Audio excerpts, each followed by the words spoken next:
Good evening, Audrey Young from the Second Ward. A couple of things I would like to ask about, and I talked about it on Wednesday, the tree removal program. That program is for residents and they're on their properties. What about the trees that's on the city-owned property? Because the trees I was talking about, they're dead, half dead, and they're on the city-owned property. The dead limbs is hanging over on the private property. And that was where some of the problem was at with the utility lines that was about to burn up. And we was worried about the people's houses. So we understand that other program that happened, but this is a city program. I mean, something with the city property. It's not the private house owner's property. Sidewalks, again, I have to keep talking about the sidewalks. Horrible, horrible, horrible. Nearly fail because the sidewalks aren't there. There's grass, whatever reason the sidewalks is broke up. People are tripping over the sidewalks and they're in front of their houses. They came and fixed part of it and didn't fix all of it. So that's been a problem that many of the residents are speaking about over in the Second Ward. Just talked to a lady, I'm talking about the homeless and the homeless shelters. 2 issues. One lady, husband died, she's working, but she's about to be homeless with her 5 children. She could get in the shelter herself, but she works later than the hours that the shelter will allow her to come in. No waiver.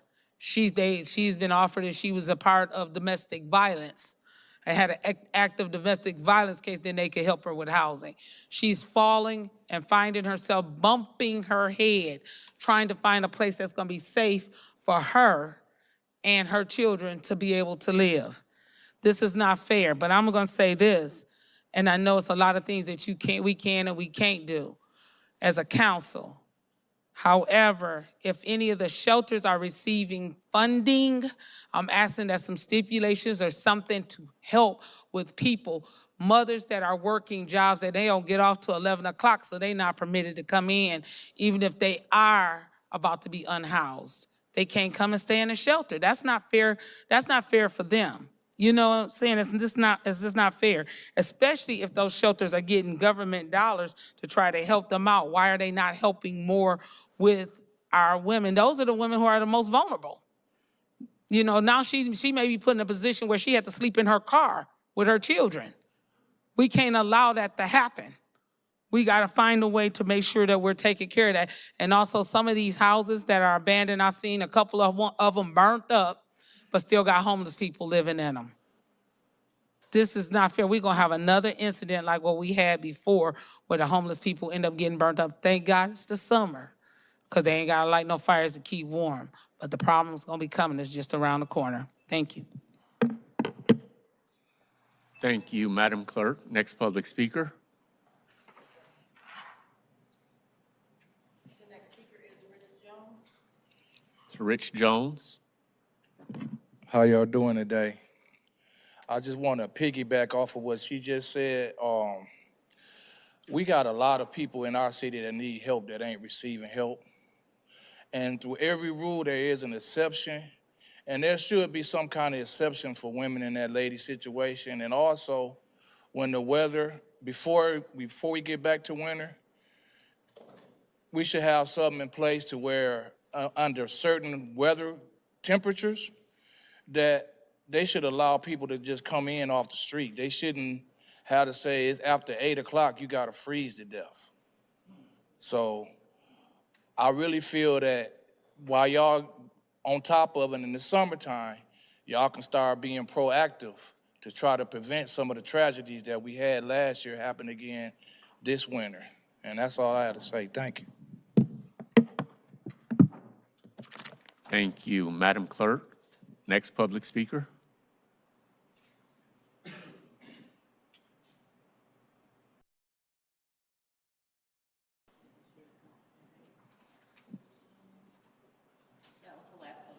That was the last public speaker.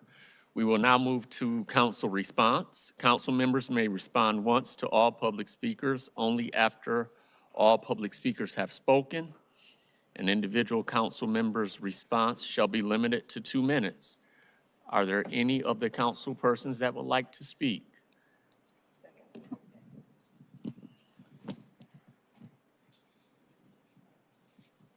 Councilwoman in the 2nd Ward. All right, thank you so much, Mr. Chair. So I just want to highlight my discussion at the end of the meeting. I want to talk about how the 2nd Ward does not have an NSO. I know a lot of 2nd Ward residents reached out to me, and they've been complaining about blight. We have commercial buildings that's participating in blight. We have private owners participating in blight, and the grass is really high. And unfortunately, we have not had 2nd Ward NSO representation since last year. Every ward has an NSO besides the 2nd Ward. So hopefully we can have a discussion today to find out where we are in the process, what they are doing to ensure that we have an NSO. Because again, we can't afford to have the 2nd Ward share an NSO with anyone. We are a ward with a whole lot of, especially the new ward, a whole lot of blighted parcels and blighted buildings. And also negligent homeowners. So we need to make sure that we have proper enforcement in our area, because we don't want our area to be even more overcome with rodents. So I'm looking forward to having that conversation. And I just want to invite the residents to come on down to the Capitol this weekend. They're having the Jazz Festival. There's a lot of great things going on in Flint, so come on out and participate. It will be at the Jazz Festival will be downtown at the Capitol. Thank you. Thank you. Any other council persons would like to have comment? Councilwoman in the 4th Ward.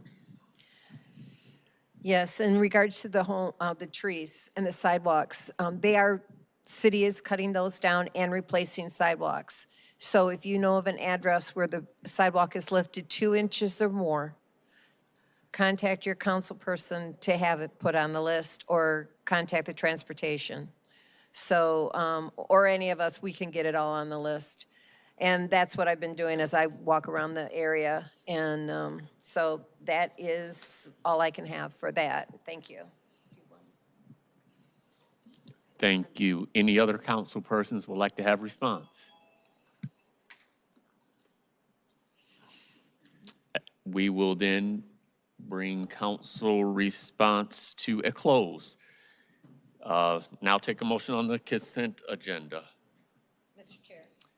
Councilwoman in the 4th Ward. Make a motion to send the consent agenda to council. There's a motion to send the consent agenda to council. Is there support? Support. Motion by the councilwoman in the 4th Ward, supported by the councilwoman in the 3rd Ward. Are there any separations? Mr. Chair. Councilwoman in the 4th Ward. 260243. 260243. Yes, sir. Is that That's all I the have. only of yours? Yep. Are there any other separations? Councilwoman in the 6th Ward. Total separation. We have total separation. All right. We will then move on to Resolution 260243, approve L&C EMS Consulting LLC, ambulance consultant, Flint Fire Department. Is there a motion for this resolution? Councilwoman in the 4th Ward. To send 260243 to council. Motion to send the resolution to council. Is there support? Support. Have support by the councilwoman in the 3rd Ward. Is there any discussion?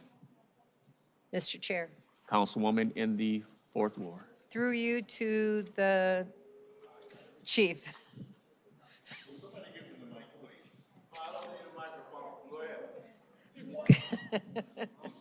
Well, the only thing is that it's not picked up by YouTube without your answers. So, but Chief, could you explain what this is for and why we are just now doing this and how long they're supposed to stay and what exactly they're doing for us? Absolutely. This is the consultant that we wish to hire for the EMS portion of the fire department. We all know that we run an ambulance service now 24/7. We have 2 ambulances. Now we getting ready to put on a 3rd ambulance 24/7. We are subject to the Genesee County Medical Control Authority.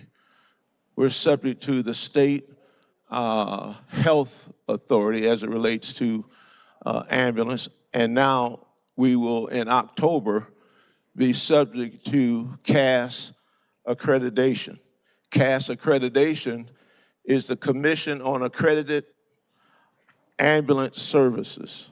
That's what it is, the Commission on Accredited Ambulance Services. This is the gold standard for ambulance services throughout the United States.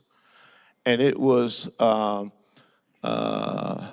given to us, it was voted by the Genesee County Medical Control Authority that this county has to be accredited.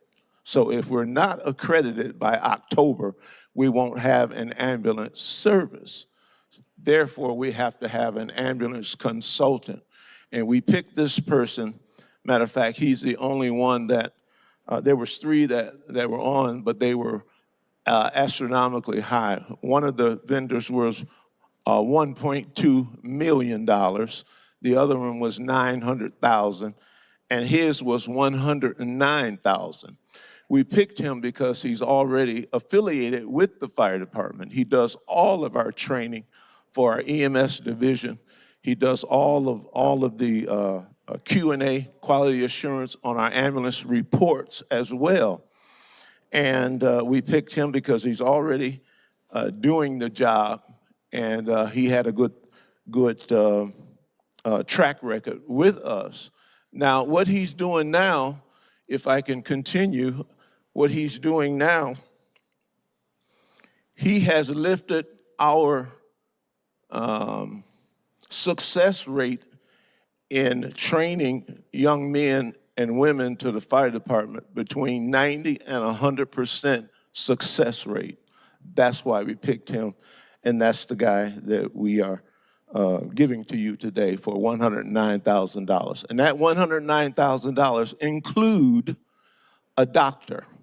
Under CAS accreditation, we have to have a medical doctor who comes in and gives us oversight of what we're doing for our community. That's the law. That's all I have. Thank you. Okay, we've got a minute 27.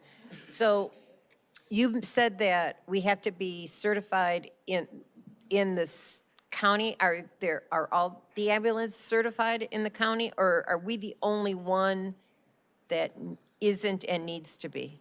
Anybody that does business, ambulance business in the Genesee County has to be CAS accredited by October the 1st. We've been working on our accreditation, which is really painstaking for the last year, and we've got our application in and we're waiting for the results to be accredited. I know how that is because I did the data for Hurley's, one of their accreditations. Yes, Thank you ma'am. very much. I yield.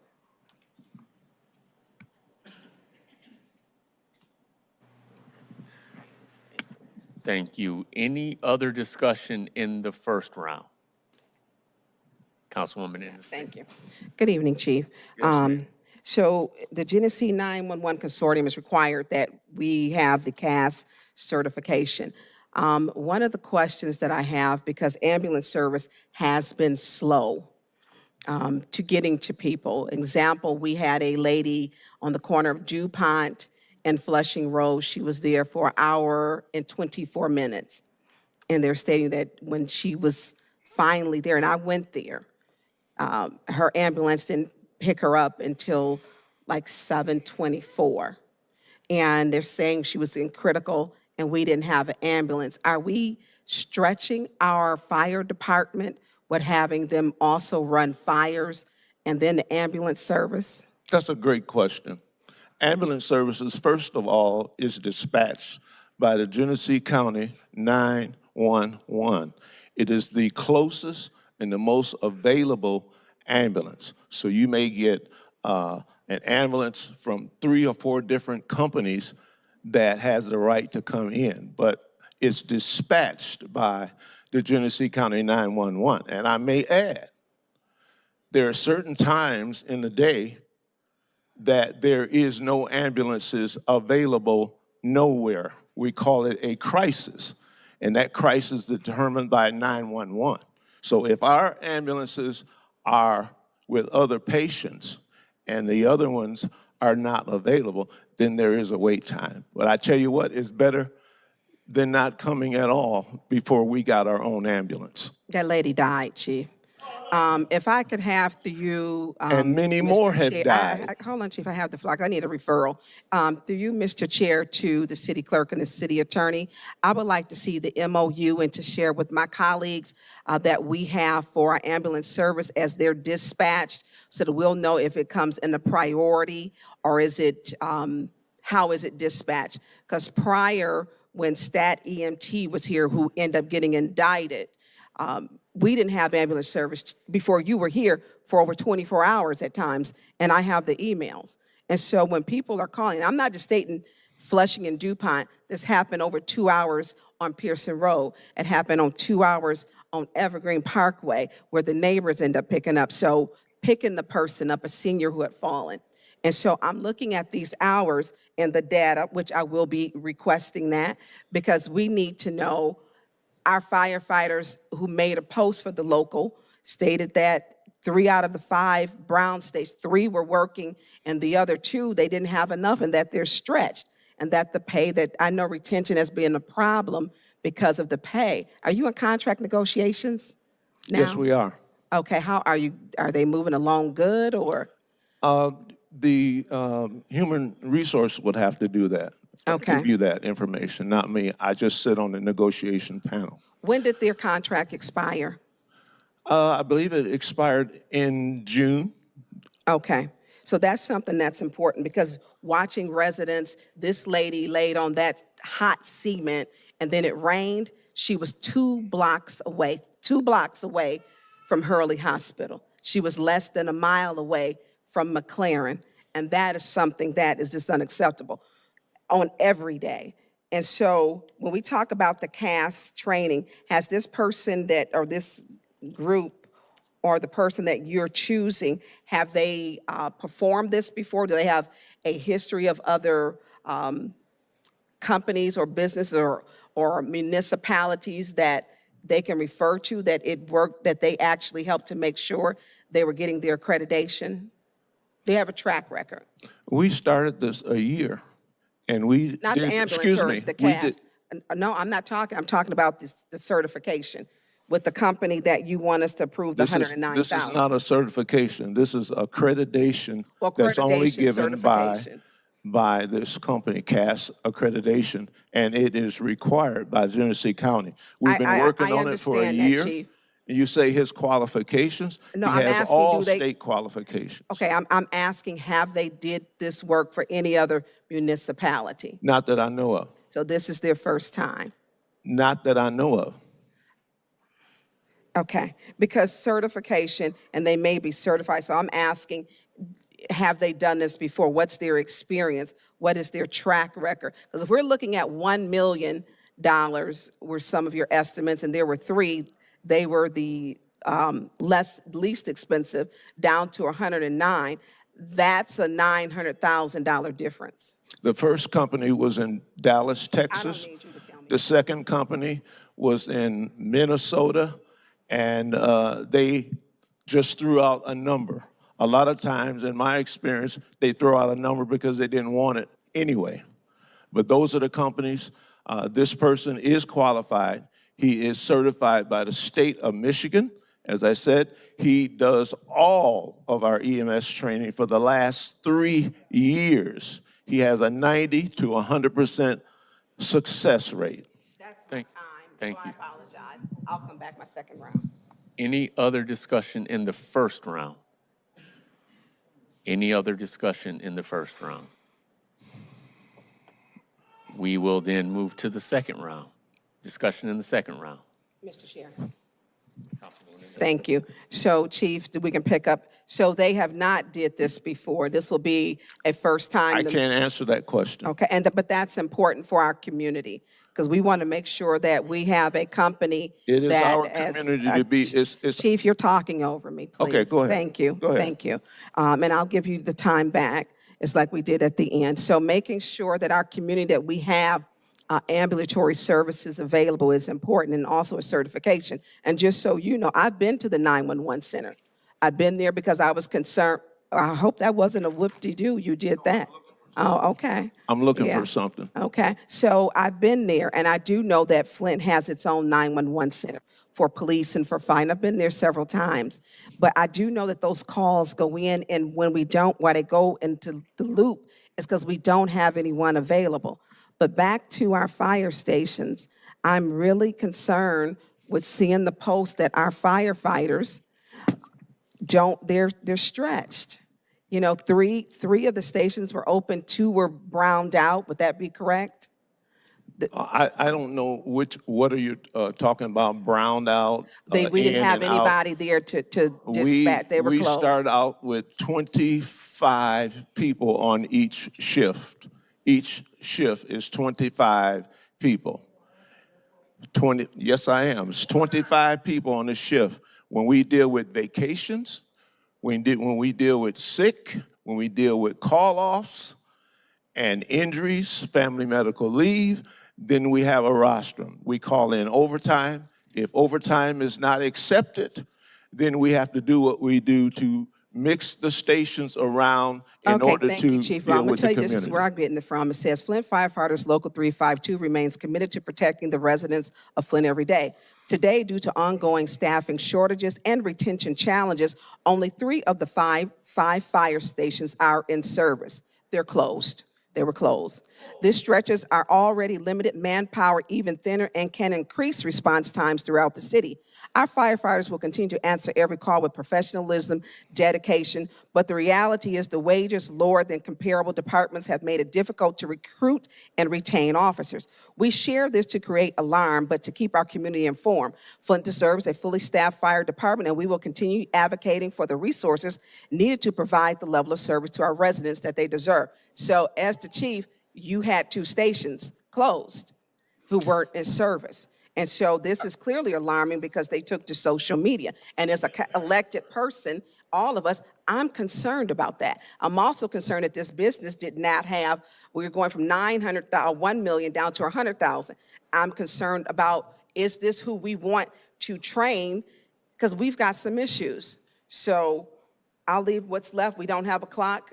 The floor is yours. You can Are have you it. asking me? Yeah, if I you'd can like talk? to comment. Well, first of all, every day we have 1 station closed. It's been closed for really browned out for about 3 years. We operate mainly with 4 fire stations. At a minimum, we operate with 3 fire stations, and they are situated in the city of Flint where we have them able to respond. Our response time in our fire stations and fire trucks is still roughly the same. And if you're relating to ambulance, our ambulance run the whole city of Flint. We don't shut down ambulances. If the manpower is such, we have the county, all the ambulances go sometimes, but it's all dealing with the staffing of the ambulance. That particular day that we shut down.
Time is 5. Warning, if they persist in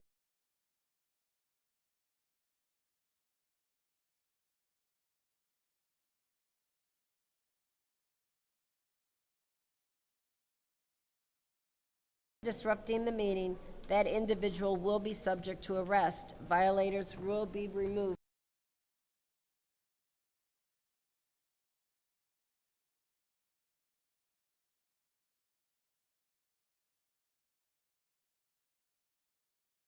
from the meetings. Are there any requests for agenda changes? Go ahead. We have a presentation scheduled, and it also serves as an agenda item as well for a vote.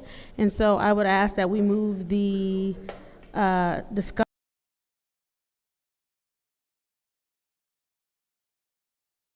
item up on the agenda so that it makes sense, because it makes sense to have the presentation before we do the vote. I will order that to be after council response without objection. Thank you. Is there any other agenda changes or additions? Any other requests for agenda changes and additions? Last call, any additional requests or additions? Seeing none, it is now time for public comment. Members of the public who wish to address the City Council or its committees must register before the meeting begins. A box will be placed at the entrance to the council chambers for collection of registrations. No additional speakers or slips will be accepted after the meeting begins. Members of the public shall have no more than 3 minutes per speaker during public comment, with only one speaking opportunity per speaker. Madam Clerk, who is our first public speaker?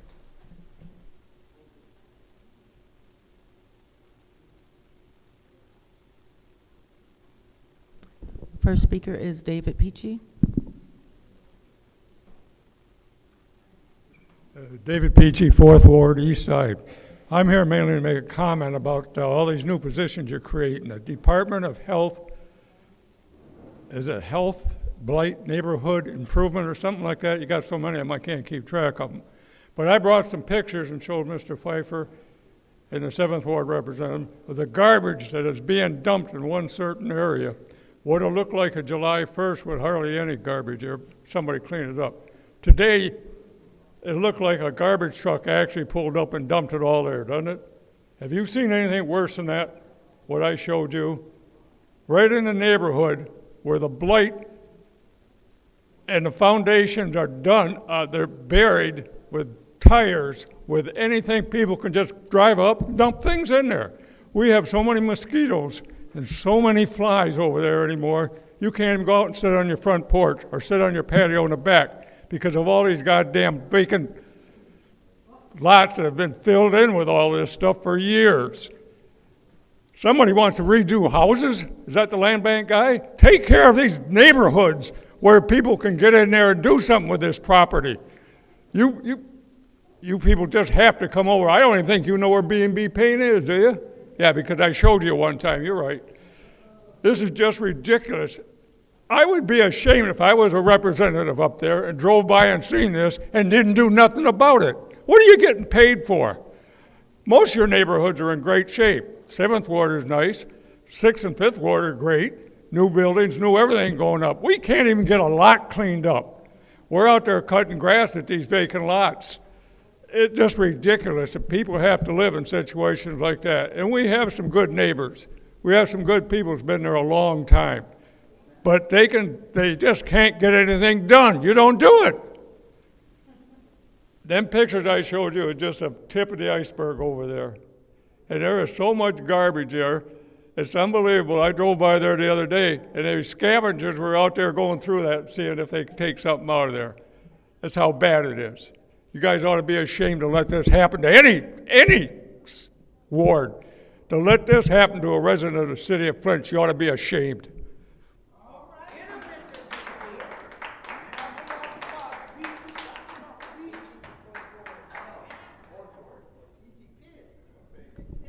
The next speaker is Sherry McFadden.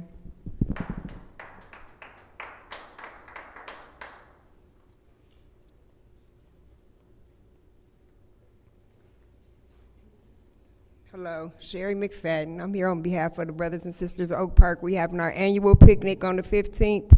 It starts at 12 and ends at dusk. It's free food, bounce houses, you know, the regular things. Hope to see everybody there.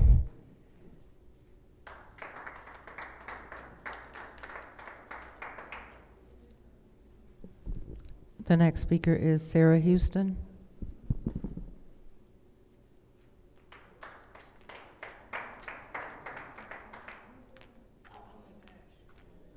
Sarah Houston, 6th Ward. Good to see everybody again. I want to thank you guys for passing for the video thing for YouTube to have access for our deaf patrons. I would ask that you could also, it's a lot. Okay, thank you. I would also ask that you make sure that they are Michigan interpreters that are providing the services and that they are following the Michigan laws that they should be following. Also, to strive to be the best and provide that in-person service, because our deaf patrons cannot participate through YouTube, and they should be able to give public comment as well. But I'm happy in the steps that we're taking, and I thank you all for that. I want to congratulate Ms. Johnson on her, I say win, on her win for her award that she's going for. I will take you over Dr. Lewis at any moment and any time. I would like to congratulate Tanya Burns on her eligibility to run for mayor, and she has my total support. And I just thank everybody for all the work that they're doing, and I hope you guys have a good rest of your summer. Thank you.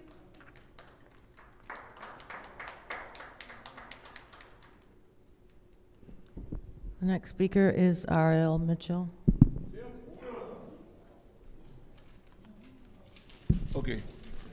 Hey, hello. I'm R.L. Mitchell. I live in the 3rd Ward, 759 East Linden Avenue. And for the record, I've come out about that 101 situation in Flint, that this new ordinance going on that if you get hurt, injured anywhere in Flint, you get $100,000. If the Biden that you tell the city clerk, Davina, within 10 days, you would get paid big time because of that MLM service that Chief Wiggins set up, getting all them millions of dollars and people's, and getting the ambulance there on time and people's actually dying from getting to the hospital. And we the people appreciate that this ordinance 101 is in the form that we know that you people's gonna deal with this accident stuff by people. 19 people got killed over there in the jailhouse across the street because of the medication wasn't coming on time, and the sheriff is elected about getting it. But that 101, check it out. Just like the tree program, the funds is there to take care of you people getting injured in Flint, like them dudes with 22 shooting. Same thing. Announce it to the Davina clerk. Within 10 days, you get paid big time. You get your money, whatever. Because you ain't paying for the water, we're gonna get it from the 101. So stay tuned, America. We still with this getting our money stuff in Flint, New York. R.L. Mitchell approved this message. And congratulations, third Ward, to your winning. And like I say, hey, 9th Ward, Tarzan, anyway, welcome back, man. We're ready to take him down, take him to the bridge, and get him like James Brown. He don't know karate, but he know karate. Payback. How about that, America? R.L. Mitchell approved the message.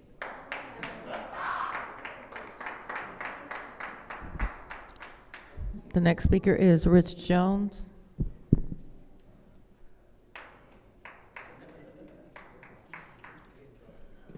Hey, how y'all doing today?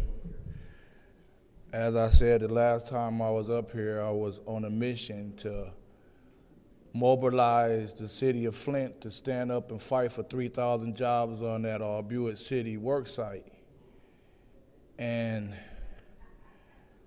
I heard some horrible stories out about how some of our citizens are living.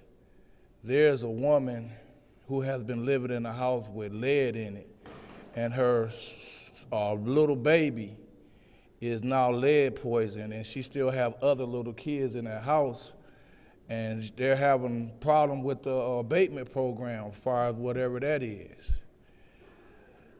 And it's just a lot of sad stories that I've been hearing. It's a lot of sad stories. I also have been telling the people about other missed opportunities, like the ability to stabilize the water fund and zero balance the residents' water accounts. That's something that they also would have loved to hear back elections ago. Some of them still want that now, but I tell them the Harper money is gone. And for people coming back in the future, y'all gotta remember this.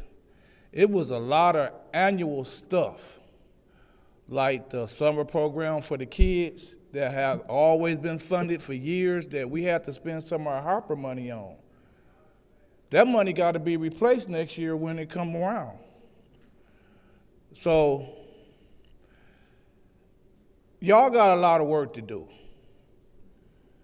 And the residents, the voting and everything, the turnoff and all that, is because y'all don't serve the people.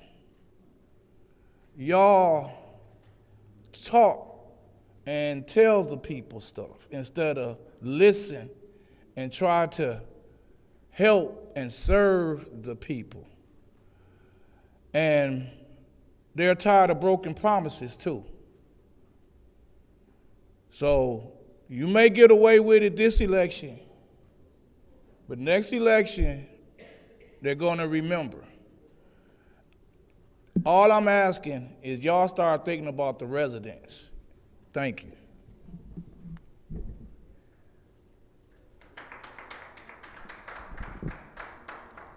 The final speaker for this meeting is Beverly Biggs Levy.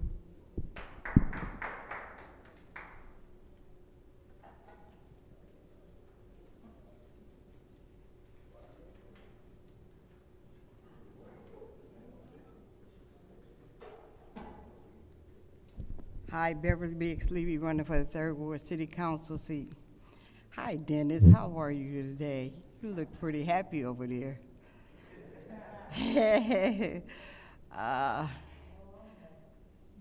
Leon, I told you was gonna get busted. You big dummy. I told you didn't live in the ward. You big dummy. You can't do nothing but laugh now, right? Because it's funny as hell. You finally got caught up. It's so funny, but I wonder if you're gonna get put on the ballot. Shake your head, uh-huh. Let me see. You can't hold your head up because it's funny as heck. It's so funny, I don't know what to do. It couldn't have happened to a better mother, M. I told y'all he didn't live in the ward. I told y'all he didn't live in the city because he got so many houses, he think he could get away with it. Mayor Neely made you look like a big dummy. I hate to say it. It's funny. When I got that phone call and my TV wasn't working that particular day to get the news, I say, oh my God, it's funny. You the biggest dummy. I ain't had no tape to play Fred Sanford. You big dummy. It's really sad. And everybody else, I'm gonna miss 1, 2, and 3. The rest of y'all, At the end of the year, I'm gonna miss y'all, but I'm running for that 3rd Ward seat. Get ready. Write-in candidate. I'm running for it. But Leon, still, you the biggest dummy there is. Have a good one.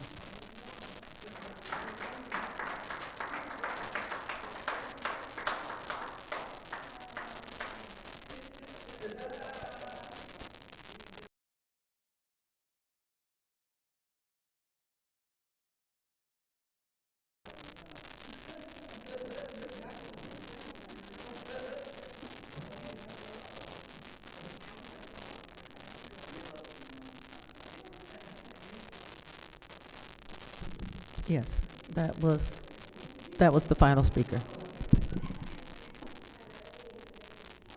It is now time for council response. Council members may respond once to all public speakers, only after all public speakers have spoken. An individual council member's response shall be limited to 2 minutes. Is there anyone who'd like to respond to our speakers?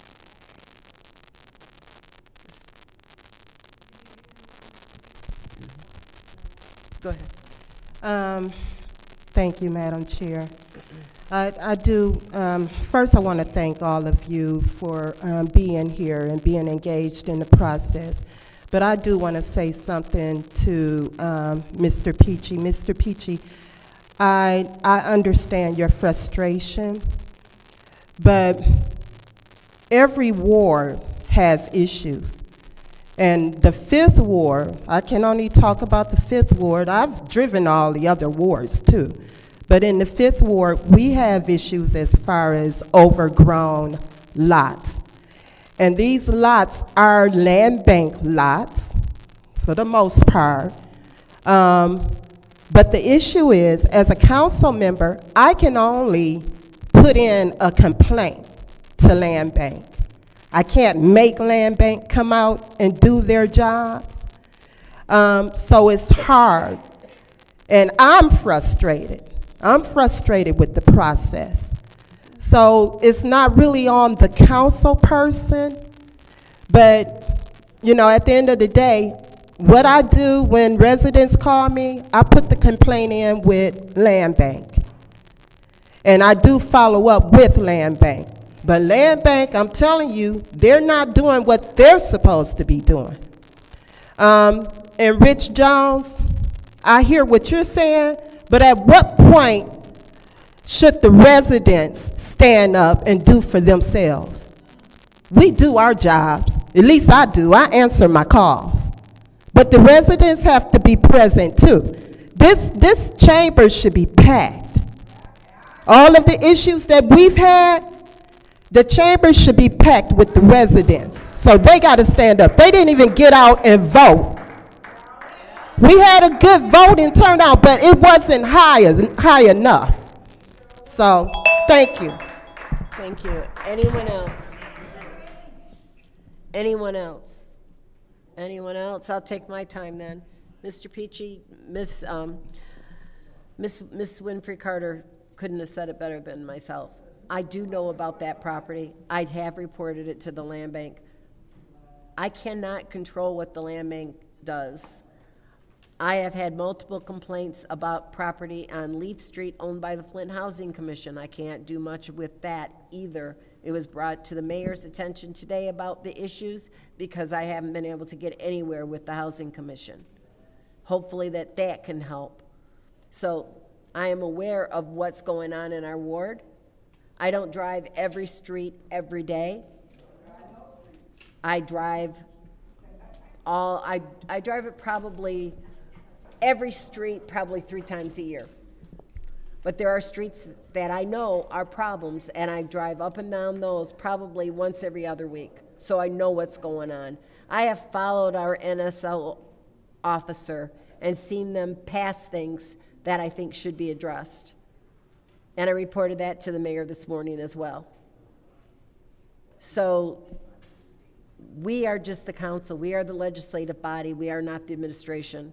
We can't control the administration. We can't control the land bank. We can't control the Housing Commission. All we can do is beg. Thank you. It is now time for the consent agenda. Oh, excuse me, nope. It's now time for our presentation from Soberhood. It's let me go to the page. It's a 15-minute discussion as requested by President Mashat in order to allow for a presentation about Soberhood. Ms. Mashat, would you like to? Thank you, Madam Chair. We had someone come before us last committee meeting talking about some of the wonderful work that they've been doing here in the city, and they are requesting some of the opioid dollars. And so we wanted to make sure, because none of us up here are immediately familiar with the organization, that before we voted on it, we gave the organization an opportunity to do a presentation explaining some of the work they've done in the past and some of the work that they hope to do should they be awarded opioid dollars. Please introduce yourself. Tell us a little bit about your organization.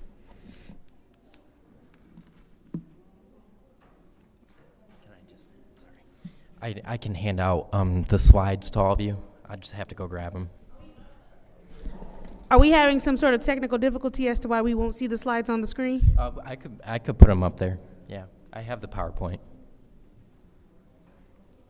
We'll take the slides if you already printed them off. No need to waste trees, but we still want to see it on the screen. Yeah. So that what's left in the audience can see the screen. Thank you. We'll wait a few seconds while you get that together.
Oh, sure.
Thank you. Go ahead. So my name is Jocelyn Millender.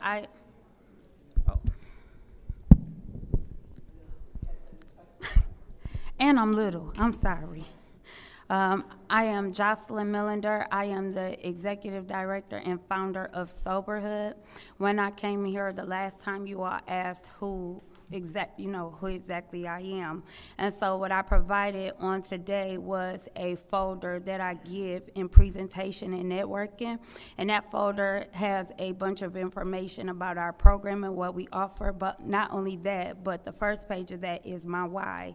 And part of that why explains how I came into soberhood.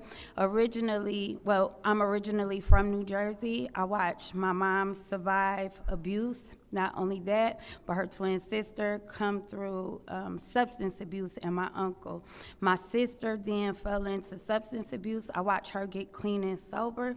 And then my niece fell into sobriety issues, substance abuse.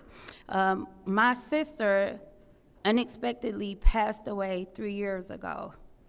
And in her passing, I then became the guardian of 2 children that are disabled currently. They have fetal alcohol syndrome and a gamut of other issues. So that is part of my personal why, but I am a local area minister here, and I serve at New Creation in Flint, Michigan.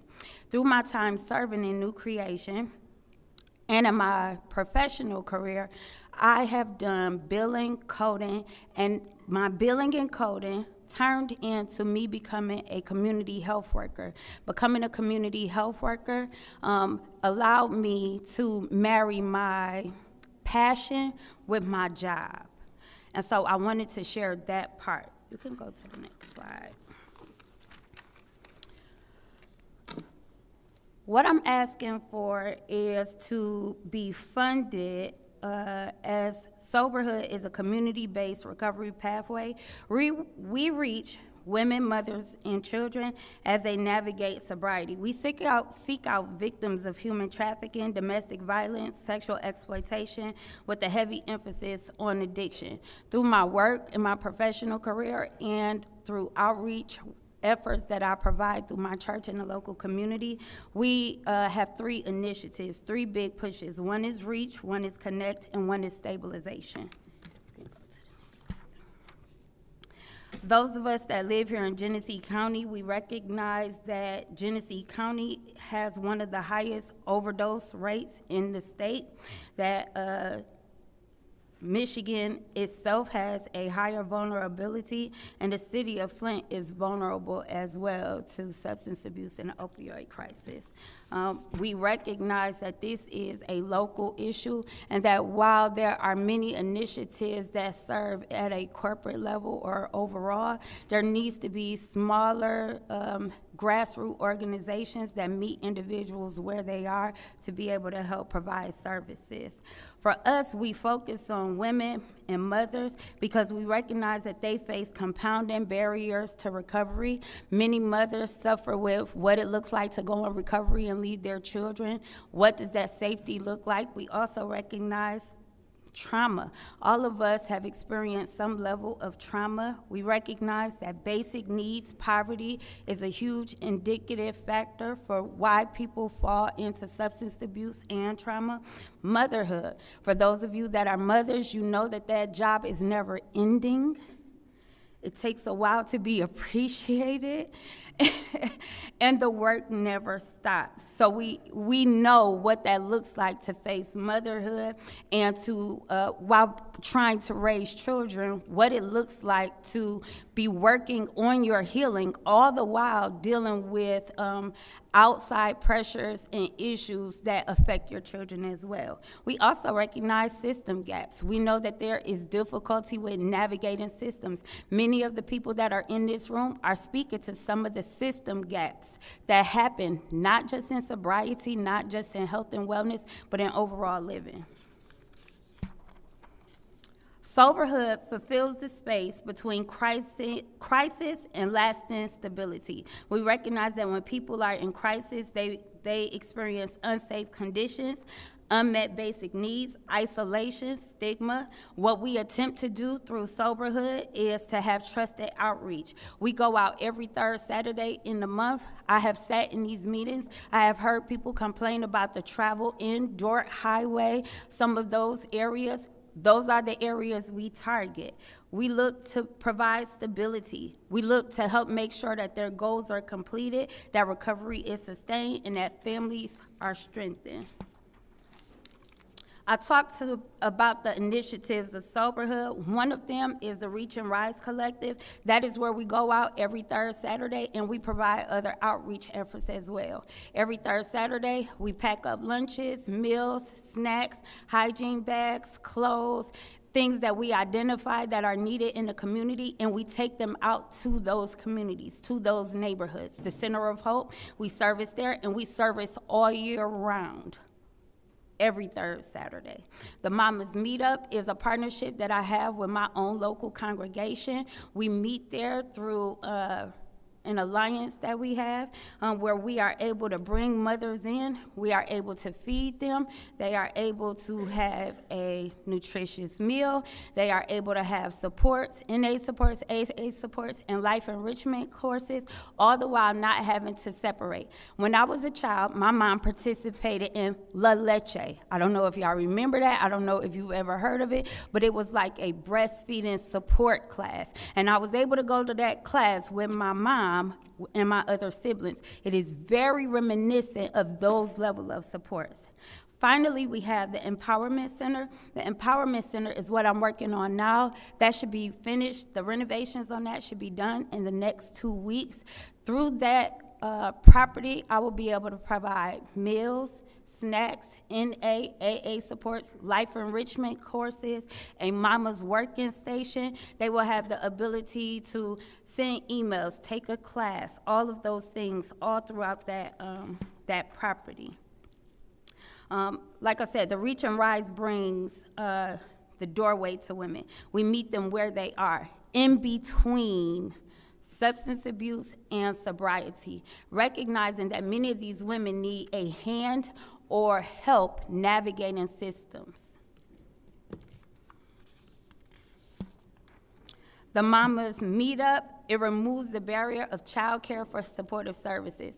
I also was the executive director of Beauty for Ashes, and when in the work that I did there, I recognized that a lot of the women that were coming through and coming into a place of sobriety, because we were an empowerment center, it was not safe for children. We would have women come in with disease. We would have women come in that were intoxicated or that may have still been high. That was not a safe environment for children. But I recognized that the women that we were servicing, they were so impacted by the community that we had provided for them that they still wanted to maintain community. They were on the other side of recovery. They were building new lives, starting to work, starting to have other children, but nobody really understood what it looked like to be a victim of human trafficking and walk that walk. They came with stigma. They came with past baggage. They came with identity crisis. And so Soberhood was birthed out of finding a place, a safe place to be able to serve, carry, and help nurture these moms. The Sober House turns connection into practical stability, recognizing that when basic needs, recovery, the working station, life enrichment, when you have this mix, this rich mix of services and people that are invested in watching you not just survive, but thrive and live and be empowered to dream again, you have a recipe for success. Our journey that we walk with the women is designed for warm handoffs. We walk hand in hand with the women we serve. We have amazing partnerships. We make sure that what we offer is accessible. We're not trying to create another barrier for the women. We look to connect with them and to make sure that stabilization for them is based off of what they need at the time, not based off of what we feel is best. This proposal directly aligns with the opioid remediation funding. We are looking to help pregnant and parenting women. We are looking to help people in treatment and recovery. We have connections to care. We are trauma informed. We are a faith-based nonprofit. We work with area organizations as well as local churches. And we are working to be able to collect data that proves and supports that this work is needed and necessary in Genesee County. The funding will help to work towards prevention, recovery, treatment connection, and harm reduction. As I stated before, success is not measured at a one-stop goal or one pathway. Success for victims of human trafficking, domestic violence, sexual exploitation, and addiction looks very different. For a woman who has gone through human trafficking, one step of her success may look like being able to finally have proper identification. It may look like being able to finally being able to have proper housing. For one woman, it may look like being able to be in a stable home with her children for 6 months. It may look like being able to have healthy connections in relationships, people that understand where she has been and where she's looking to go. All the while understanding her triggers, some of the things that have been barriers to her, and what it may take for her to actually move into a realm of healing. Because of my work as a biller and coder, I recognize the need for data. Not only that, but because I was a community health worker, I recognize the need and for that, not just successful data, but being able to recognize social determinants of health, which is what a lot of our backgrounding, paperwork, and being able to identify our girls works towards. It works towards being able to identify the barriers that keep them from living successful lives. Our target goal is to be able to engage 5 women in 1 week. We will be open Monday through Friday, 9 to 5. We are looking to support 2 or more children every week. All of our participants will have a needs assessment that they take when they come into the facility. But not only that, but we use that needs assessment to track not only the goals, but the care that they receive and who they've been handed off to. We're not looking to reinvent the wheel. We're looking to expand partnerships and our reach. Part of our NA and AA supports will be taken on by the Recovery Alliance Project. They have peer coaching, support groups, and training, and have the ability to train us. The Pregnancy Center, they have the supports that we need and making sure that the moms that we service that are pregnant, that they receive the help that they need. We are working with local area doctors as well to make sure that we have a pipeline for the women that we serve that may have experienced medical trauma at the hands of their abusers. New Creation Church of God, like I said, I'm a local area minister there. They are a huge proponent. Not only that, but they donate to us as well in regards to making sure that we have a venue. They help to sort of support us financially, as well as human trafficking being their national mission or their goal that they help to serve in as well. I also sit on the Flint Housing Commission, being able to recognize that a lot of the women that we serve, they have programs that help to identify services for the women that they serve, and we are one of those service providers. Community resource partners, we just need more help. We need more hands, and we're working to do that. We work with the GCPC. Soberhood is a stakeholder for consumers' energy, so I have the ability to help people with their consumer bills as well as some of the other things that they have going on. We partner with the Greater Flint Health Coalition. I am a RX Kids community partner. I work with Catholic Charities and their prevention specialists, the COC, and I'm a referring agency for the YWCA. Being able to have appropriate funding, it ensures that our program is delivered appropriately with dignity. It makes sure that we have area experts to support the women that we serve. It helps to support data and accountability. Not only that, but our operations. We are looking to launch by September 1st in the Sober House. We are looking to build rhythm as we will finally have a space where we could bring the women in for ourselves. We are looking to I'm learn gonna more. pause you really quickly. About how much more time do you think you would need to? No, I'm done. This is the last slide, so perfect. Add about another 15 minutes to allow for questions. Oh, well, I'm done then. Support, or, well, so moved, and then I just need support. There we go, that works. Without objection, we'll add another 15 minutes so that we can have time to ask questions. Sure. Go ahead and continue. No, that last slide, the last two slides just speak to what we are looking to create, what we've been able to do. And by completing the Sober House, we'll have the ability to expand our reach. So thank you. Are there anybody who would like the floor to ask some questions? Go ahead, Go ahead, Councilman in the 9th Ward. Thank you.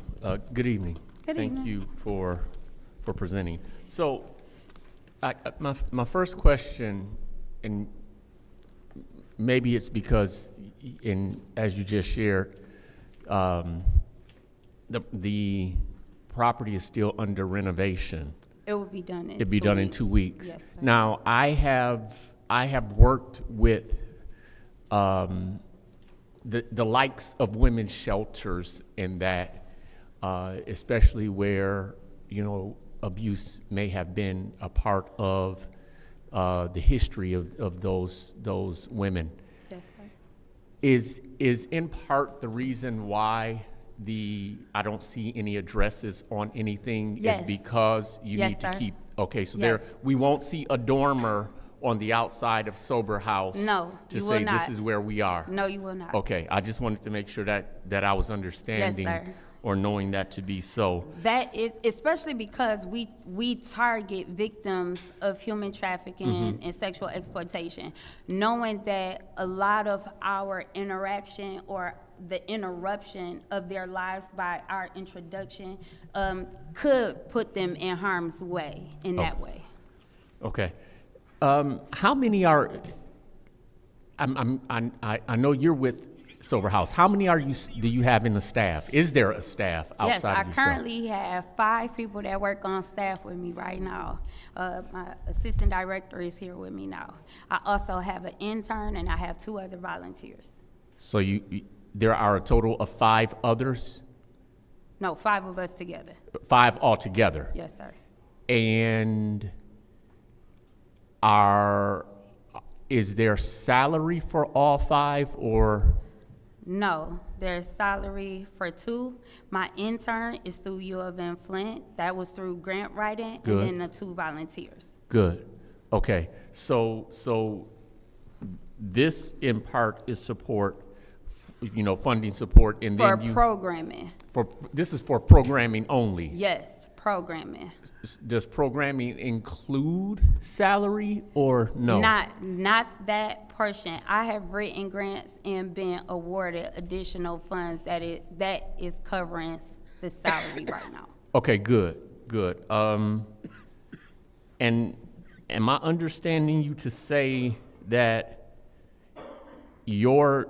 is it the goal to have the 5 women per week and the 2 children per week, or is that something? Yes, because what happens, the Sober House is a drop-in. It's an empowerment center. So the women have the ability to come in and be serviced. So that's whether they need a shower, that's if they need a meal, that's if they need a working station so that they can take a class or do any of those things. We also will run programming out of it through our community partners. So we'll have NA and AA groups so that the women can come there. So we're not just a drop-in center for women that have needs. We also are building a ecosystem of programming where other area experts have the ability to come in and use the Sober House to cater and serve and educate our women as well. Okay, so, and I'll end here because I want to try to understand. I know you said 5 women, 2 children. And is that a measurable outcome that you've committed to for this grant? Yes. So for this grant, you said you would 5 deliver women a week at a minimum of 2 children. Yes, sir. for this grant? Yes, sir. Okay. I yield. Is there anyone else? Mr. Pfeiffer, Councilman in the 8th Ward. Okay, so, where else have you got funding from? What other entities have provided you funding for this, for Soberhood? My local church, Financial Plus, and I was an award recipient of the Flint Recast Grant and donations. Recast wasn't through Soberhood though, right? Recast was under a different name, or was it through Soberhood? You asked me where had I been, No, where have I received funding? Yeah, I'm asking for Soberhood specifically. Yes. So you got a recast grant to Soberhood? Yes. And how much was that one? $25,000. Okay. And because this budget you gave us said that you got $135,000. That was the projected budget that I'm working towards, not the overall budget. Okay, so how much have you got to date? Roughly, I think about 35,000 budget. Okay, so how are you going to fill the $100,000? I'm still grant writing, waiting on funds, and seeking donations. Okay.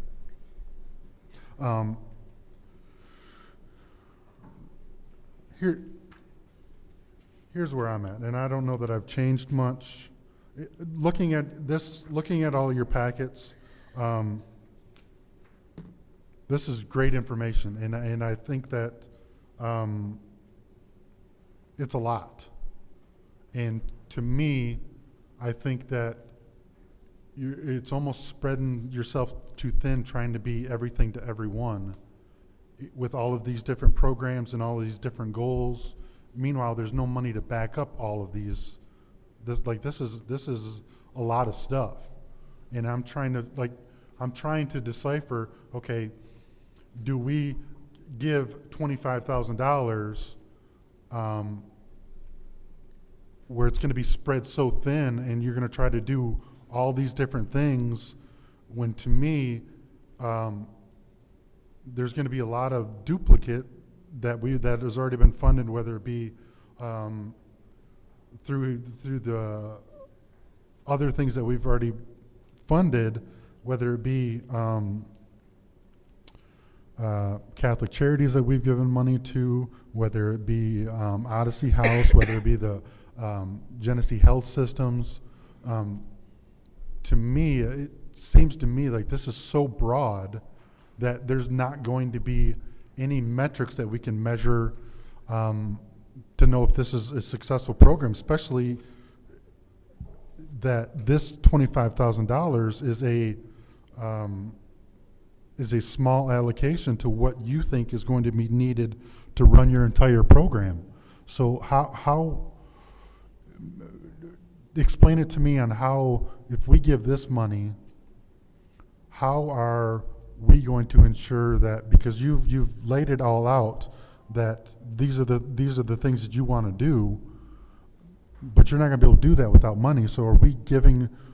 Tell me how this money isn't just going to go away, be given and be nickeled and dimed, and no actual progress is made because you can't get any additional funding. Does that make sense? It does make sense. My partnership with the Reliance Project, they provide all of our NAAA supports for us free of charge. They are a grant-funded recovery community organization that has decided to partner with us to provide us prevention specialists and coaches. So for us, it is us being able to have a space and an area expert already being paid by their own grant funding to be able to offer the services in-house for us at Soberhood. For us to be able to operate and have harm reduction, we partner with the GCPC. They are already funded. They need entities, spaces, and people. And so by them being funded already, that allows them to come into our agency and to support us, because people are not just walking into the GCPC to receive those services. They need a place. And so that is how we have leveraged money in regards to services and collaborative effort. For the things that we need to do, we have been able to leverage partnerships with other agencies like Catholic Charities because they have prevention specialists. Their prevention specialists are looking to be able to allocate the money that they have been funded for programming. They need children. We provide children. They provide the service for us. We don't come out of a cost for them providing that service other than being able to provide what they cannot provide due to their grant restrictions. So you mentioned you have a facility and it's undergoing renovations. Yes. Where did the money come from? Consumers Energy and donations. So is that part of the $10,000 that you're the? No, that is not a part of that money from the $35,000. Well, you say 25 came from recast. Yes. So is that recast money that's buying that building? No, that property was gifted to me. It was gifted to my organization. Okay. So I guess that's my question is where you saying that Consumers Powers is? Consumers Power, as a partnership with me, was able to help support my facility, my nonprofit, in being able to get the work done that was needed on my property. I have a brand new refrigerator, I have a brand new water heater, furnace, AC, all of those things through partnership with Consumers Energy. It is a partnership that they have to support nonprofits. Okay. And you're saying that is not part of the $35,000 that you've given? No, So how much was that? it was in kind. I didn't have to pay anything. I didn't say that there's got to be a dollar value that they've allocated towards that, right? So is that just they give you appliances or there was renovation? The work that they did for that, I signed off on it, but I did not have to pay for any of that. And that is, it's in the city of Flint? Yes. It is a partnership. That's why I'm a stakeholder with No, Consumers. I'm asking the building is Yes. in the city of Flint? Yes, sir, it is. Okay. But that's also like one of the services that I provide, that people that are experiencing heat loss, problems with not having hot water, that through me being a stakeholder in a nonprofit, I can refer people to Consumers Energy to have those services provided to them. So so you mentioned referrals. How are you going to refer people for addiction when you're not licensed to? You don't have to be licensed So to I can call. refer somebody? And Yes, as a nonprofit, you actually can. I did it all So throughout. nonprofit doesn't give you the ability to, As an organization, I have the ability, I did it as an executive director and as a community health worker, to call residential and other substance abuse providers and to say that I have a person who is in need of services, can they support them? And they do. You don't have to be licensed to do that. okay. Thank you, Madam Chair. I have no further questions. Thank you. Is there any other questions? Yes, Go ahead. Go ahead, Thank you, Councilwoman in Madam the Fifth Chair. Ward. Okay, and maybe I missed it during the presentation. What services will be provided directly with this funding, the $25,000? Showers, meals. Versus what you already have going on? Showers, meals, enrichment classes, like a partnership with Financial Plus for them to be able to come in and teach financial management. Supports for parenting through YOLO, which is a maternal and breastfeeding agency here in the city of Flint. Services with Involved Dad, where we have the ability to support moms that have been the victims of domestic violence. They will be able to do their laundry there for free. They will have access to a pantry. They will be able to, those types of things. Okay. And maybe I'm off base here. What safeguards are in place to ensure that the opiate settlement money is being used or being spent for eligible Through harm reduction, the harm reduction supports that we will offer. And not only that, but the additional NAAA supports. Okay. All right, maybe I need to listen. You guys had this, last council? Oh, okay. Okay. I need to read all the information that I do have. Thank you. I just got it today. Yes, I ma'am. have no other questions right now, Councilwoman. Is there anyone else? Anyone else? Madam Chair, Go ahead, Councilman in the first ward. to the speaker, I think you might have mentioned it earlier, but could you tell us how many Flint residents are expected to be served? I think the average work in the numbers is like 780 in a year. 780 Yes, in a year. in a year? Yes. I'll order an additional 10 minutes without objection. Go ahead. Okay. And then, does the service and program that you guys are proposing fill a gap in the community? Is it duplicating, or will it complement like other agencies, as one of my colleagues mentioned that does similar work? to It you will guys? complement other agencies. I will say that in doing this work, there is not another drop-in center for women and children in the city of Flint. There is not. Soberhood is one of one. Okay, that's all I had. Thank you. Anyone else? I'll take a few minutes. I'm not denying that this is not needed. As a family who has been afflicted with substance abuse with you lose your children. And then in order to get them back, in many instances, you have to jump through many, many hoops to get your children back. Luckily, my family has all been reunited with their children and have become very successful. So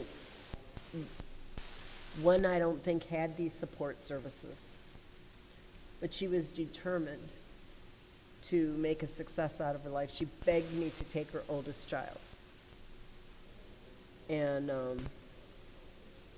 she was determined to make a go out of it, and she has become very successful. I'm very proud of where she is today.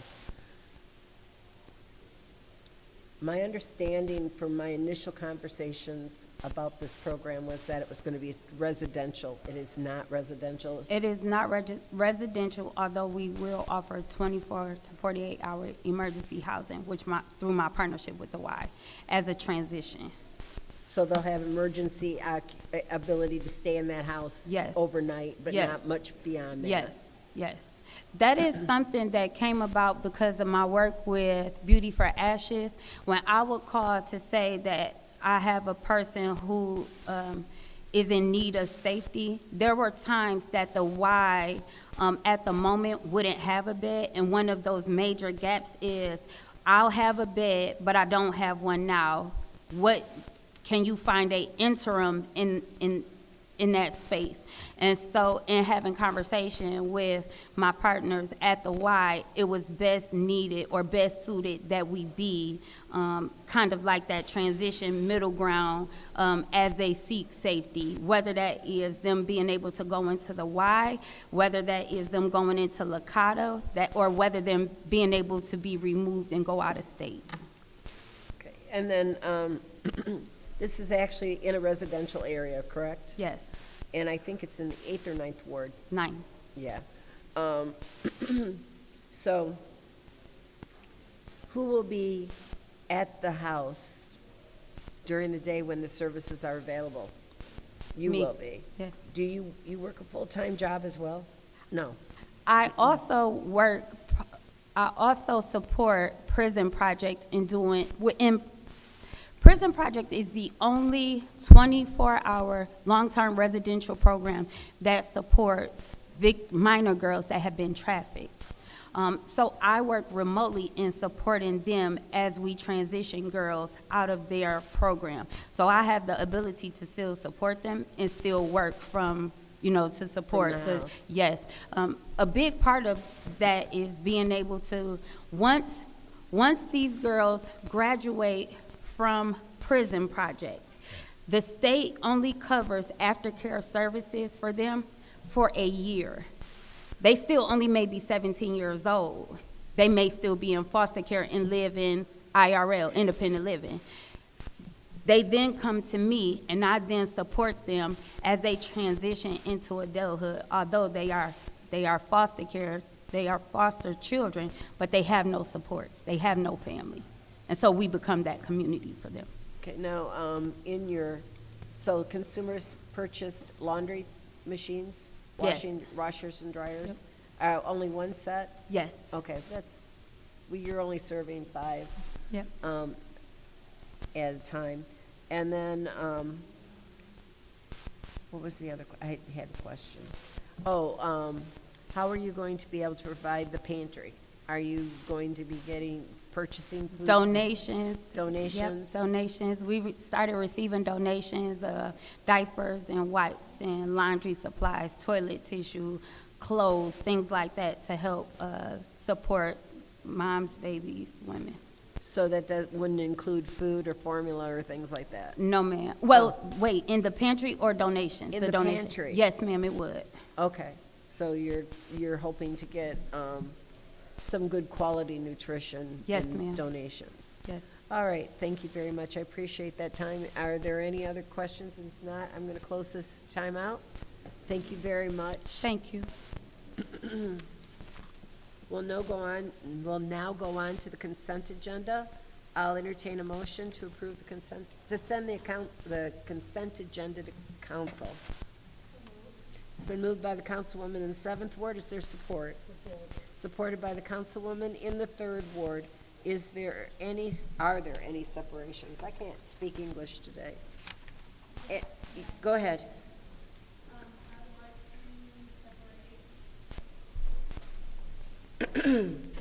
I would like to separate 260261. Okay. Is that it for you? Any other separations? 260261, the first one.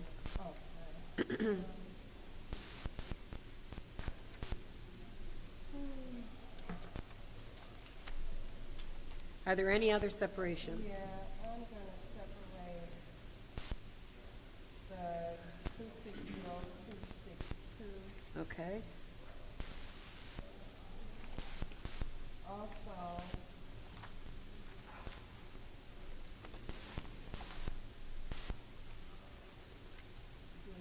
the 260269. Okay. Are there any other separations? 269 and 262. Are there any other separations? Seeing none, the consent agenda will include the following resolutions. 260263, grant acceptance, State of Michigan funding for debt book financial management software. 260264, extend the contract with Lurvy Construction for Phase 1 of the South Building lower level office renovations. 260265, change order number 9, BS&A software. 260266, approve a 1-year extension with McNaughton McKay Electrical, Lighting, Square D, Allen Bradley Supplies and Repair Parts for DPW. 260267, contract Wade Trim, Engineering Design Services for Sharp Manor Water Main Replacement Project.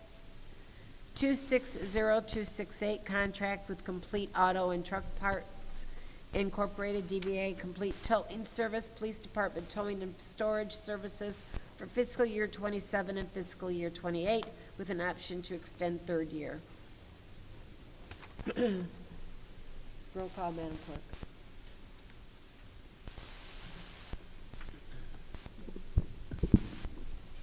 Mr. Alamin? Dr. Lewis is not in. Ms. Johnson? Yes. Ms. Priestley? Yes. Ms. Winfrey Carter? Yes. Ms. Burns is not in. Ms. Mashat? Yes. Mr. Pfeiffer? Yes. Mr. Jarrett? Yes. The vote is 7 yes, 0 no. The vote is 7 yes, 0 no. Those will be sent to council. Our first separated resolution is 260261, appropriate of general fund city-hosted events for Safe Spaces Flint Youth Summer 2026. I'll entertain a motion. I'd like to make a motion Yes. to move to council, resolution 260261. There's a motion on the floor by the councilwoman in the first ward, supported by the councilwoman. Councilman in the first ward. Sorry, councilman in the first ward, supported by the councilwoman in the third ward to send to council. Is there any discussion? Go ahead. Is there anyone ready to speak to this? Is there anyone from the administration who can speak to the Create Safe Spaces? Comes Mr. Moore, and I can never remember your name. That's what it says. Go ahead, Can you tell me what this money's going to be used for? So I was requested to write that, and nobody from the police department is here to explain what I know that they're gonna use it to help with some of the stuff at Haskell, but other than that, I'm not. So is this salaries for police officers? No. No, it's just it could be for food purchases or things that the youth may need, like to create safe spaces. So some of the spaces will be at Haskell, but that's all I don't have much information on it at all. Okay. So I'm just the accounting person, like I wrote the resolution, Okay, so. thank you, I appreciate it. Yeah, sorry. No worries. Okay. I have no further questions. Okay, any other questions? Madam Chair. Go ahead. Thank you. Good evening. Good evening. So I understand it's not yours per se. Do you know, or when are they looking to use the funds, starting like now, or is this, because when they say summer, Yeah, it's like I do know. August, and Yep, I they're- do know they want to use the funds now. Pardon me? I do know they want to use the funds now, like it won't be later on, like they do want to use them before the snow falls, but other than that, I don't.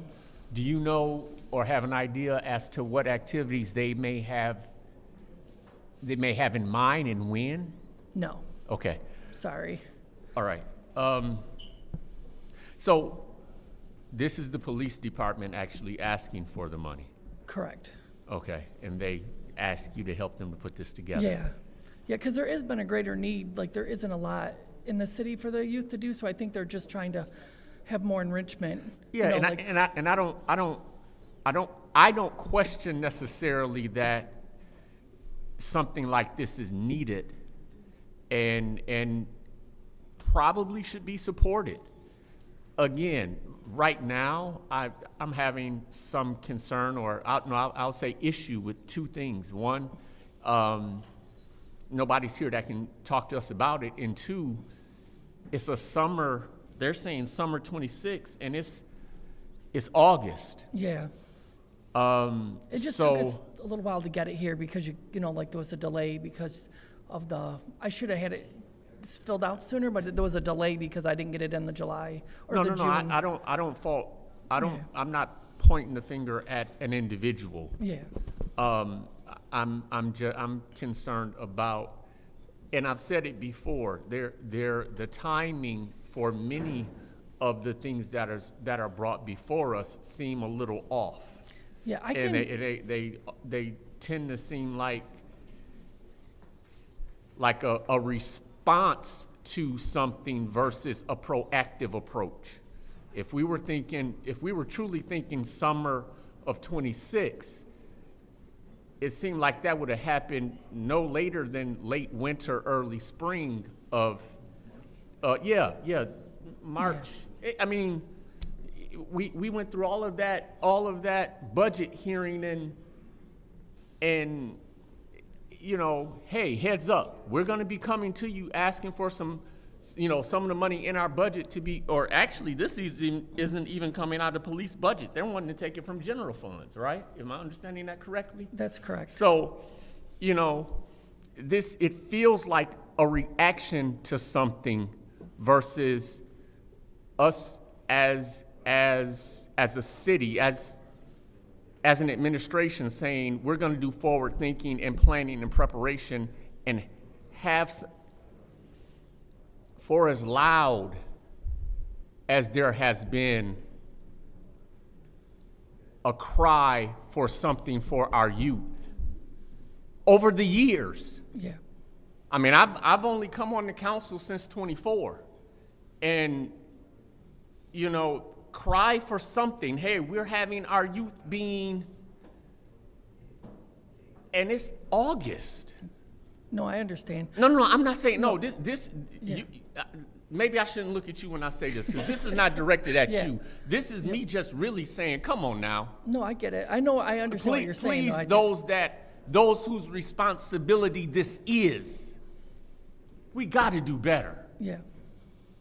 Like I say, this is something that otherwise should be supported.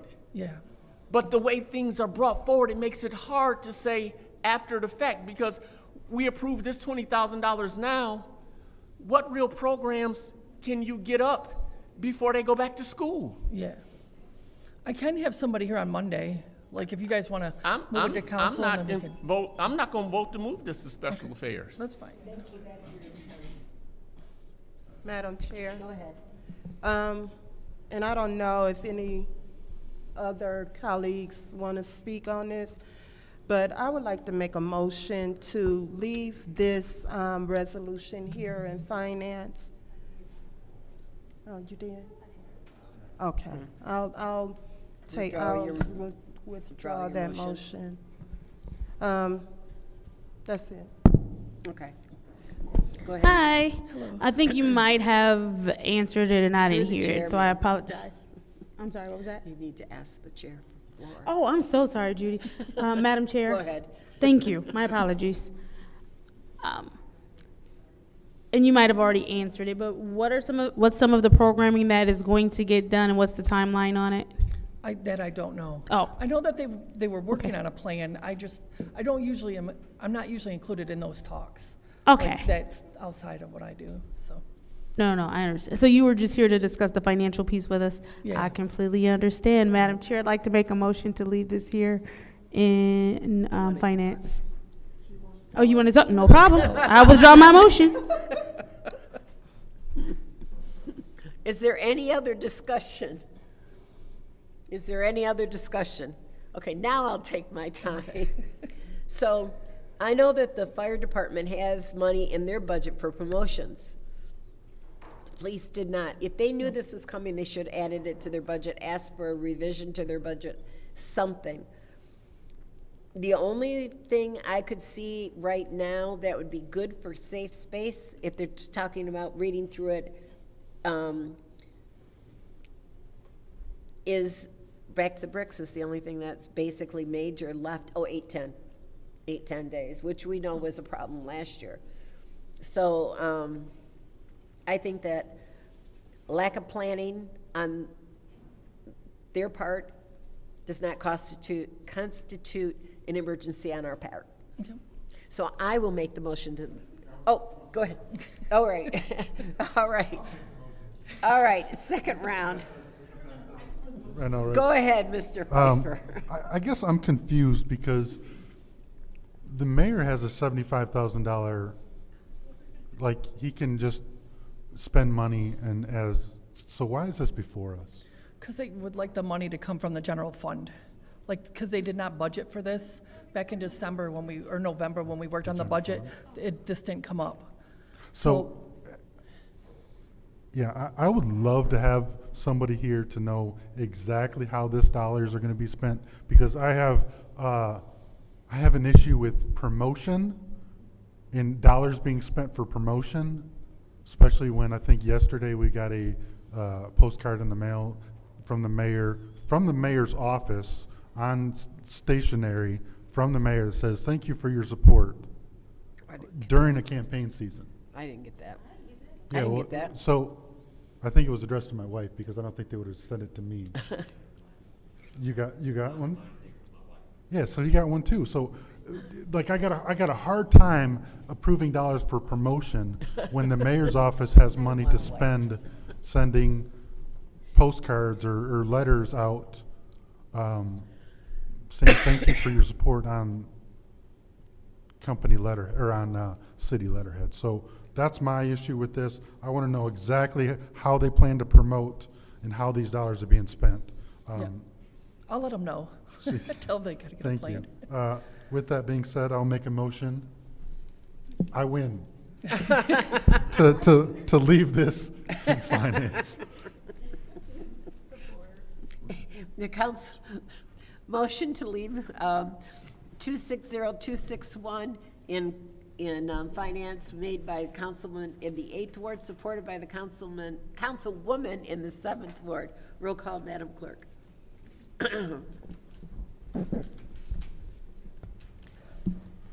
Dr. Lewis is not in. Ms. Johnson? Yes.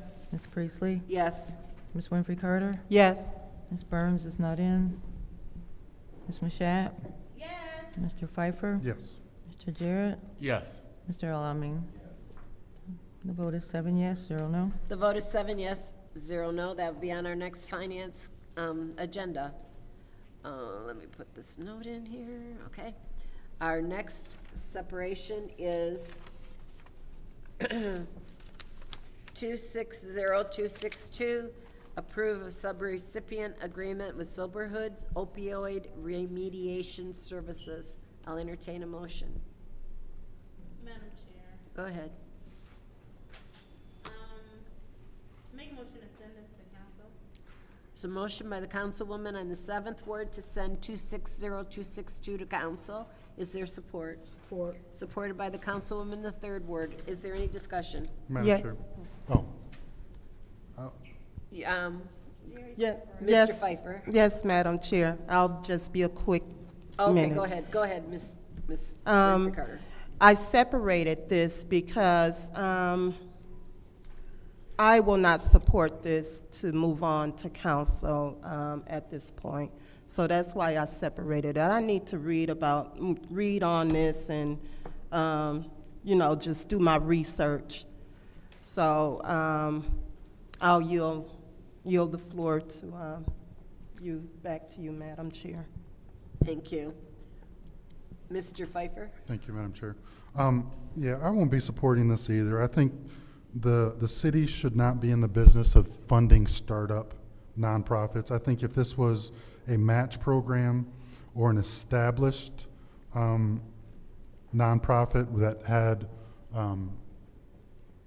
that had data to back up programs, I would look at it differently. But to me, this is a startup nonprofit, and these are once in a lifetime dollars, and I don't think that we should be funding startup nonprofits. I think there's a lot of other services that we've provided or that we've funded, or some of our partner agencies, whether it be Genesee County Health or any other ones that we've donated or we've funded through opioid dollars, can pick up some of these services. But at this time, I will not be supporting it. Thank you. Any other discussion in the first round? Madam Chair. Go ahead. Through you to someone at the administration that can speak to this? Is there anyone from the administration who can speak to this? Christian? We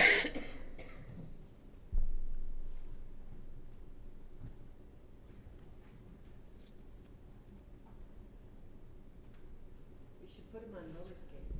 Yeah. Good evening, Christian. Hi, good evening.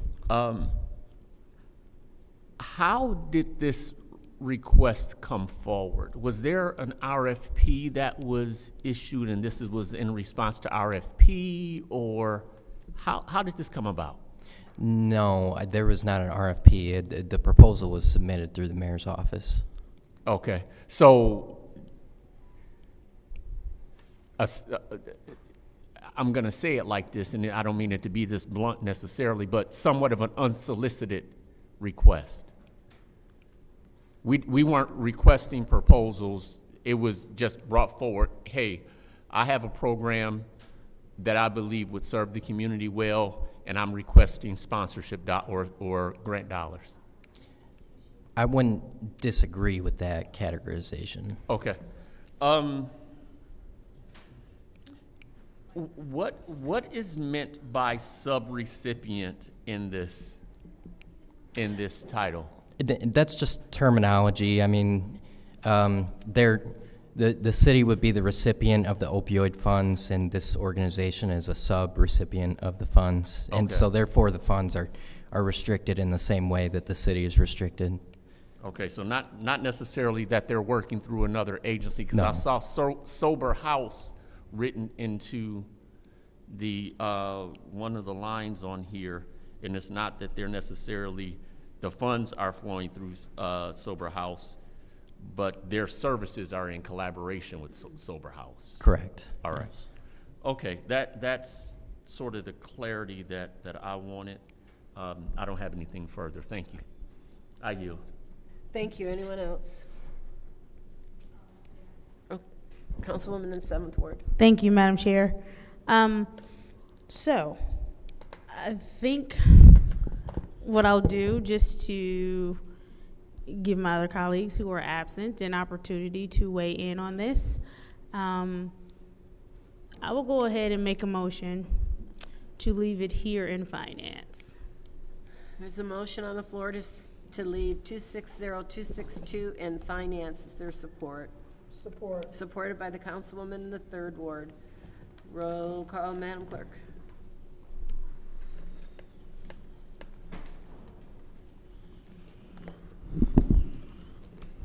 Ms. Johnson? Yes. Ms. Priestley? Yes. Ms. Winfrey Carter? Yes.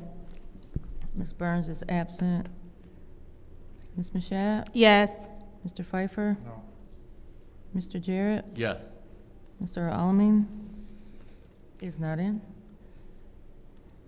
Dr. Lewis is absent. The vote is 5 yes, 1 no. The vote is 5 yes, 1 no. That will stay in finance. And it will be on the agenda in 2 weeks.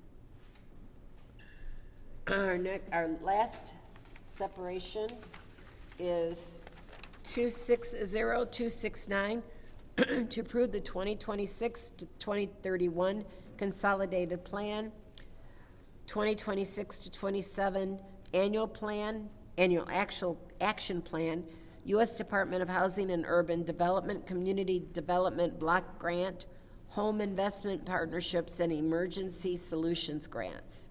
I'll entertain a motion. Go ahead. I make a motion that we send resolution 260269 to council. There's a motion made by the councilwoman in the 7th Ward to send 260269 to council. Is there support? Supported by the councilman in the 1st Ward. Is there any discussion? Madam Chair. Go ahead. I separated this through you, Madam Chair, to anyone that can speak on this resolution. Here comes Rod. Hello, Mr. Rod. How are you? Hello, everybody. Okay. Now, this was on our agenda before, and it's back. What has been revised? Did we get the information that we needed for this? This is brand new. Okay. Well, tell us about it. This is for the new 5 years, for the annual action plan for Okay. 26 and 27, and for the 5 years that applies to 26 through 31. So this is for you to go ahead and send out the information to the different organizations, and then they, Yes, they put in the applications Yeah. in February This is what the, as what Citywide Advisory Council, as well as the committee that reviewed all the applicants. Okay, And all that's contained in your information. okay. Because we don't have anything set yet. You guys didn't review or anything like that? Yes, it's been reviewed by the staff as well as Citywide Advisory Committee members that showed the administration, and now it's before you. How come we don't have anything on this in our packet? In case we, I'm not for sure what you have, but this is what I have in front of me is what I thought went before you, which is a 20, right, I believe it's a 29-page document. yeah. Did it get emailed to us? I gotta go back in and look. It's 10 And pages most of the of items that. that was in the 25-26 amendment Oh, okay. that council It wanted to wasn't- see, you I know made what, sure it was wasn't on included. the email one. Okay, Oh, yeah. okay, yeah, it's the last 10 Okay. pages. Okay, I'll yield my time. I'll yield. Is there any other discussion in the first round? Any other discussion in the first round? Any other discussion in the first round? Hearing none. This is the vote to send 260269 to council. Madam Chair, Yes. point of order. Oh, second round. Thank you. Any discussion in the second round? Madam Chair. Go ahead.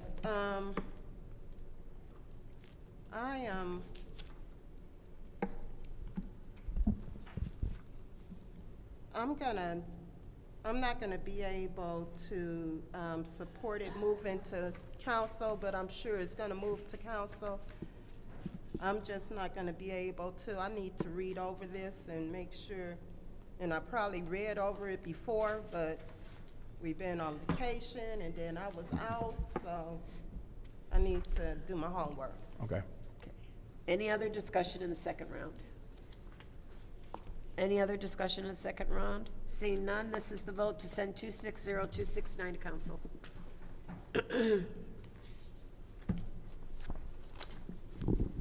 Ms. Priestley? Yes. Ms. Winfrey Carter? No. Ms. Burns is absent. Ms. Mashat? Yes. Mr. Pfeiffer? Mr. Jarrett? Yes. Mr. Alamin? Dr. Lewis is absent. Ms. Johnson? Yes. The vote is 6 yes, 1 no. The vote is 6 yes, 1 no. That will go to council. Excuse me, I'll entertain a motion to adjourn. Moved by the councilwoman in the 7th ward. Is there support? Supported by the councilman in the 1st ward. Roll call, Madam Clerk. Ms. Winfrey Carter? Yes. Ms. Burns is absent. Ms. Mashat? Yes. Mr. Pfeiffer? Mr. Jarrett? Mr. Alamin? Dr. Lewis is absent. Ms. Johnson? Yes. Ms. Priestley? Yes. Vote is 7 yes, 0 no. The vote is 7 yes, 0 no. We are adjourned at 6:43 PM.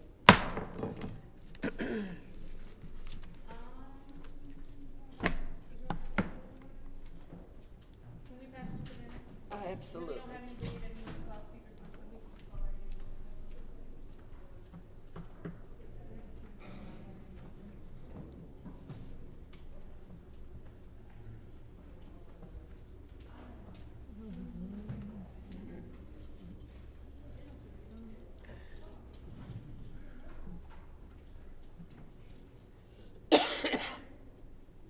Well, we do have a gentleman who I don't recall seeing. Did you need to fill out a speaker slip?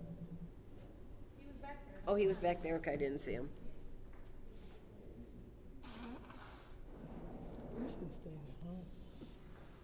It's just all.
Okay, 6:47, and I bring government ops to order. Madam Clerk, roll call. Mr. Alamin? Dr. Lewis is not in. Ms. Johnson? Ms. Priestley? Ms. Winfrey Carter? Present. Ms. Burns is not in. Ms. Mashat? Mr. Pfeiffer? Present. Mr. Jarrett? Present. We have 7 members present. 7 members present. Reading of disorderly persons, City Code subsection. Any person that persists in disrupting this meeting will be in violation of the Flint City Code Section 31-10, disorderly conduct, assault and battery, and disorderly persons will be subject to arrest for misdemeanor. Any person who prevents the peaceful and orderly conduct of any meeting will be given 1 warning. If they persist in disrupting the meeting, that individual will be subject to arrest. Violators will be removed from the meeting. Any requests or changes to the agenda? Request additions, changes, nothing? Okay, Madam Clerk, first public speaker. First speaker is David Peachy. Mr. Peachy? Mr. Peachy, do you want it? You're first up if you want to speak. I don't usually stick around this late, but all the questions I keep ask every week, I get the same answers. Oh, it's not mine, it's not that. Who is responsible for all this garbage and stuff? We have all these trucks driving around and it says blight neighborhood safety. There's 10 or 11 of them parked behind the fire department right now. These people just drive around. They don't do nothing. We have so many departments in Flint. You drive around Flint, I guarantee you, you'll see one of them trucks at every corner just driving around. But who is responsible? If you're not responsible, who is responsible for making these areas cleaned up? I mean, you got all the people driving around telling you got a problem and nobody's curing it. It's just ridiculous. And it's a health hazard. They just appointed somebody new, health department, Blake Health, whatever it is. We can tell them where it is. Why don't you clean it up? And Ms. Carter, the reason people don't show up because they come here and nothing gets done. I remember when it used to be packed. Then you never know how many of yous are going to show up. There's 7 here tonight. The other night, you weren't here. You and Burns must take turns. 1 week you're here, 1 week she's here. Yeah, that works out pretty good. I guess you're getting paid for both days. But this stuff has got to stop. Look at this. Nobody cares anymore. I'm sure a lot of these people got that money for the water fund, because I haven't seen them since that was paid out. But why do all these trucks drive around and says blight control, neighborhood safety officer, neighborhood this, that, but they don't do nothing. They don't even have a job. Whatever. You know that this is way gone too far. When I can't get this kind of garbage picked up that's laying there, it's a health hazard. If it was in your ward or your ward, it would be cleaned up tomorrow morning. I guarantee that. Thank you. Thank you, Mr. Peachy. Madam Clerk, next speaker, please. Okay, I think Ms. Sherry McFadden is not in. Sarah Houston is not in. R.L. Mitchell.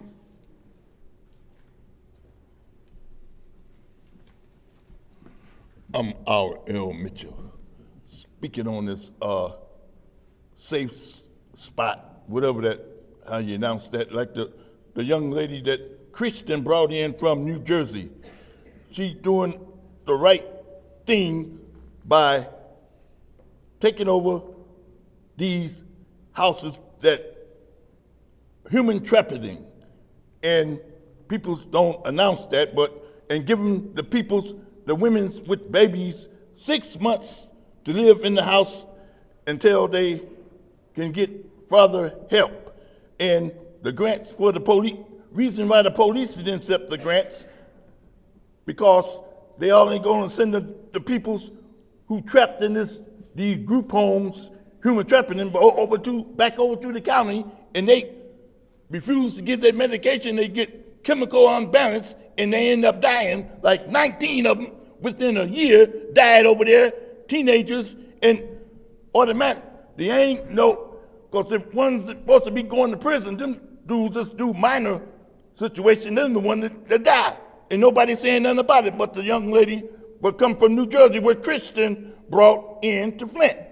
And she was trying to tell you peoples how, like the 8th Ward councilman, he gonna take on the challenge of dealing with the money, and the 9th Ward councilman talking about it's almost September time to go back to school, and the funds, and the woman up here with the funds talking about, and the beat goes on, and like, and the mayor study pocketing the money down in the middle of downtown street in the campus with all them armor trucks. I happened to be down there yesterday, parked in it, and they was go by with a lawnmower looking, they couldn't see me because I was in a car with dark windows, and if they saw who was driving, they backed up. They would have probably dragged the man out of the car like they did the old man, right there, because they shot a bullet right out post. Anyway, this mayor we got doing all kind of stuff, and you like it's business as usual. And this we always got this time limit while people's in here study doing this, ain't taking care of business like Christian taking care of business, acting like you scared to use the fund. Christian and dope money, talking about like the man on St. John come up here, talking about the fund. You know what that dope stuff is, all that whole lot of money, everybody scared to use it like Christian using it. Think you're gonna go to prison. Ariel Mitchell, stay tuned, approve this message. What? Thank you. Madam Clerk, next speaker. Next speaker is Rich Jones.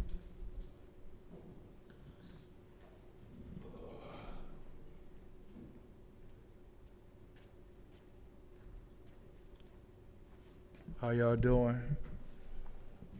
Ms. Carter, you made me stay here for this meeting. I was supposed to be at home sleep right now, but you are correct. The residents of Flint do need to stand up and speak out. And that is exactly what I have been doing, is trying to bring back that old Broham spirit. And I know you know about that Broham spirit. But also, City Council used to hold council meetings in the public. Maybe that needs to take place again to maybe bring in some more interest in the people to stand up. I'm not going to say anything negative, but I received some phone calls in between now and the last time I spoke. And I'm just going to say this. They question about the non-conversation, and I'm just going to be honest. They just said, like, no one was even interested in helping that lady that you told them that was living in a house that had lead problems. So, once again, just consider the residents. And it's been a lot of people like Miss Claire that came up here talking about water affordability. No special meeting was ever set up to where those ideals could have been brought to the light. It's been a couple more people that I feel special meetings should have been set up to where the conversations or the needs of the people that they expressed should have been addressed. Thank you. Thank you. Madam Clerk, not seeing anybody else in the gallery, I'm going to close public speaking. Yeah, RL spoke.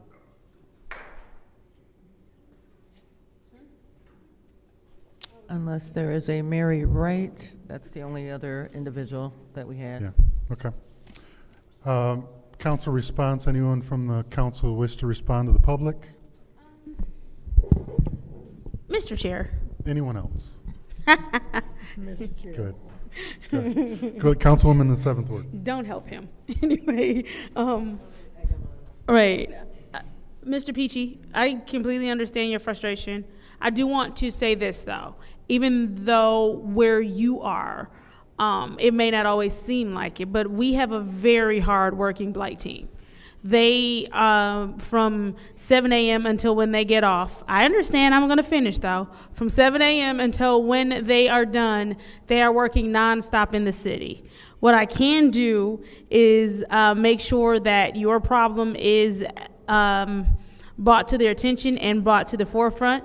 I understand that it is hard when you are looking at blight day in and day out, and when it appears that there may not be the same problems in every ward, but as Ms. Winfrey Carter stated earlier, every single ward in this city has its own blight problems.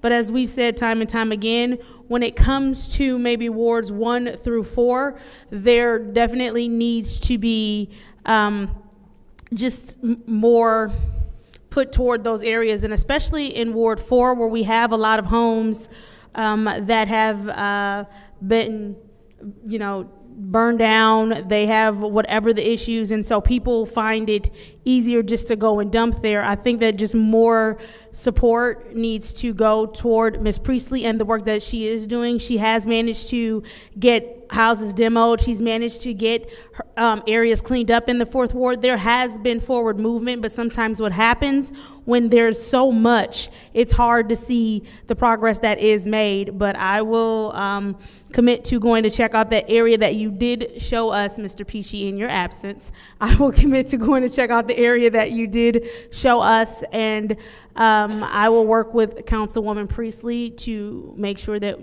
hopefully we can get a blight crew over there very soon. I yield. Thank you. Anyone else wish to address? Well, I did, Mr. Chair. Yeah. I did want to address Mr. Peachy as Go ahead. well. I just looked that up on the Land Bank Property Portal.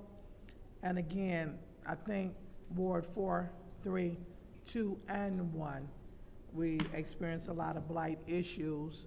But we're all trying to work, and I was talking to Miss Judy, asking her have she contacted Genesee County Land Bank. I also will put in a complaint, and we will also be assisting me and Ms. Machette, Ms. Priestley on tomorrow or sometime this week to make sure we address and get that problem taken care of if we can. Thank you. Thank you. Anyone else? Go ahead.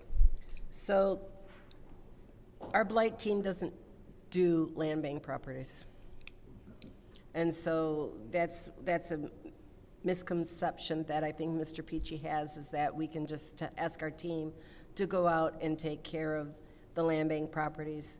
In order for our blight team to do a cleanup, they actually have to go to court, and there's a process that they have to follow. And it does take weeks and months. They have to be able to get permission from the courts to go in on private property and clean it. If it's city-owned property, there was a property on Robert T. Long Boulevard, that I thought was land bank, turned out to be city-owned. Even then, it took 2.5, 3 weeks to get them so that they could schedule it with their work crews and get their equipment out there, because they had other priorities across the city. Not that this wasn't a top priority since it was city-owned, but they did have to schedule it because they schedule it out up to a month in advance, because there are so many, and these people are busy. And we've done several houses and properties in the 4th Ward with our blight team that hadn't been done before in the past. And I'm also working on another one that hopefully we can get done soon. But there's large equipment back there, and trying to get that cleaned up is going to be a nightmare because nobody can take that equipment out. We do not have the facilities to do that, and that is a property on the corner of Branch and Davison Road.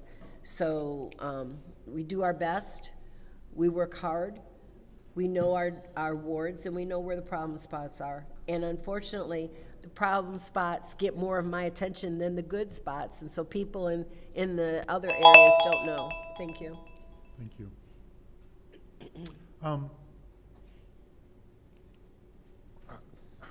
Ms. Priestley, or anybody else? Anybody else? Anybody else? Anybody else? Nobody here? No. I'm going to disagree with you, Ms. Priestley, on we have to take everyone to court. I think that there are provisions that in health and safety concerns, we can absolutely deploy people. And we have before.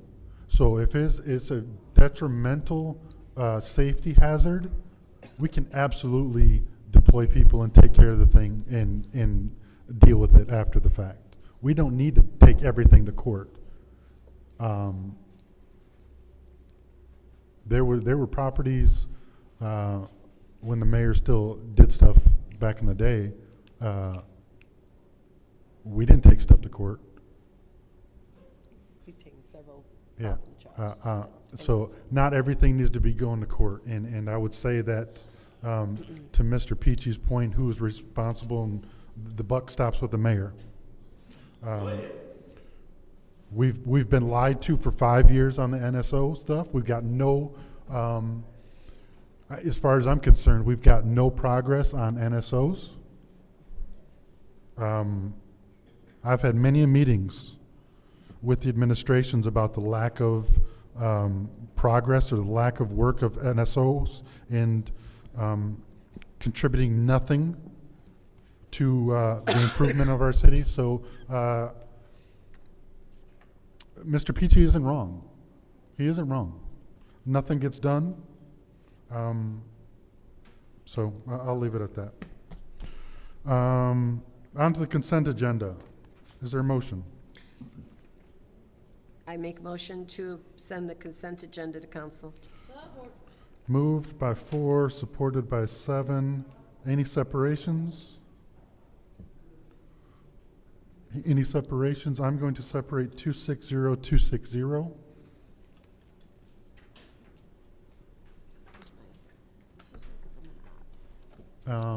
Madam Clerk, roll call. Mr. Alamin is not in. Dr. Lewis is not in. Ms. Johnson? Yes. Ms. Priestley? Yes. Ms. Winfrey Carter is not in. Ms. Burns is not in. Ms. Mashat? Yes. Mr. Pfeiffer? Yes. Mr. Jarrett? Yes. And Ms. Winfrey Carter. Yes. The vote is 6 yes, 3 no. 6 yes, 0 no. 260, 259 will be sent to council. Is there a motion for 260, 260? Mr. Chair, Yes. make a motion to send resolution appointment 260260 to council. Motion to send 260, 260 to council. Is there support?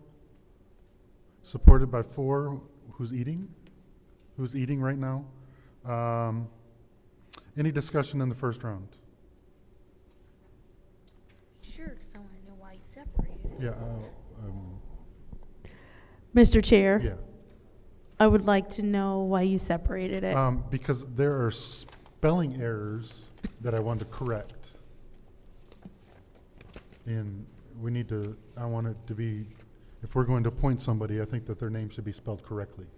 I will yield for spelling corrections. Okay. I will make a motion to amend 260, 260 to correct the last name throughout to Adkins, Adkins versus Atkins. So I make that motion to have been made and supported by the councilwoman in the 4th Ward. Madam Clerk, you got that? Okay. Is there a motion The motion's been made, and so let's. Moved and properly supported. Is there any discussion? No discussion. Is there a motion, or, okay, let's roll call to amend it to 2.1.